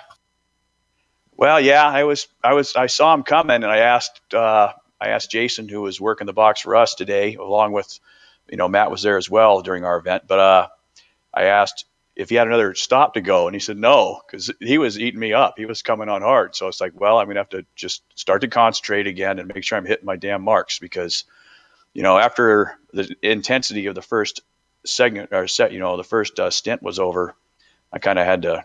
It wasn't as focused, when we weren't nose to tail anymore. So I had to really try to get it back together and get on the brakes in the right places. All right, you brought it home clean. Get some rest. We'll see you on the finale. Outstanding. Thanks for your coverage, guys. It's a pleasure talking to you, Soup.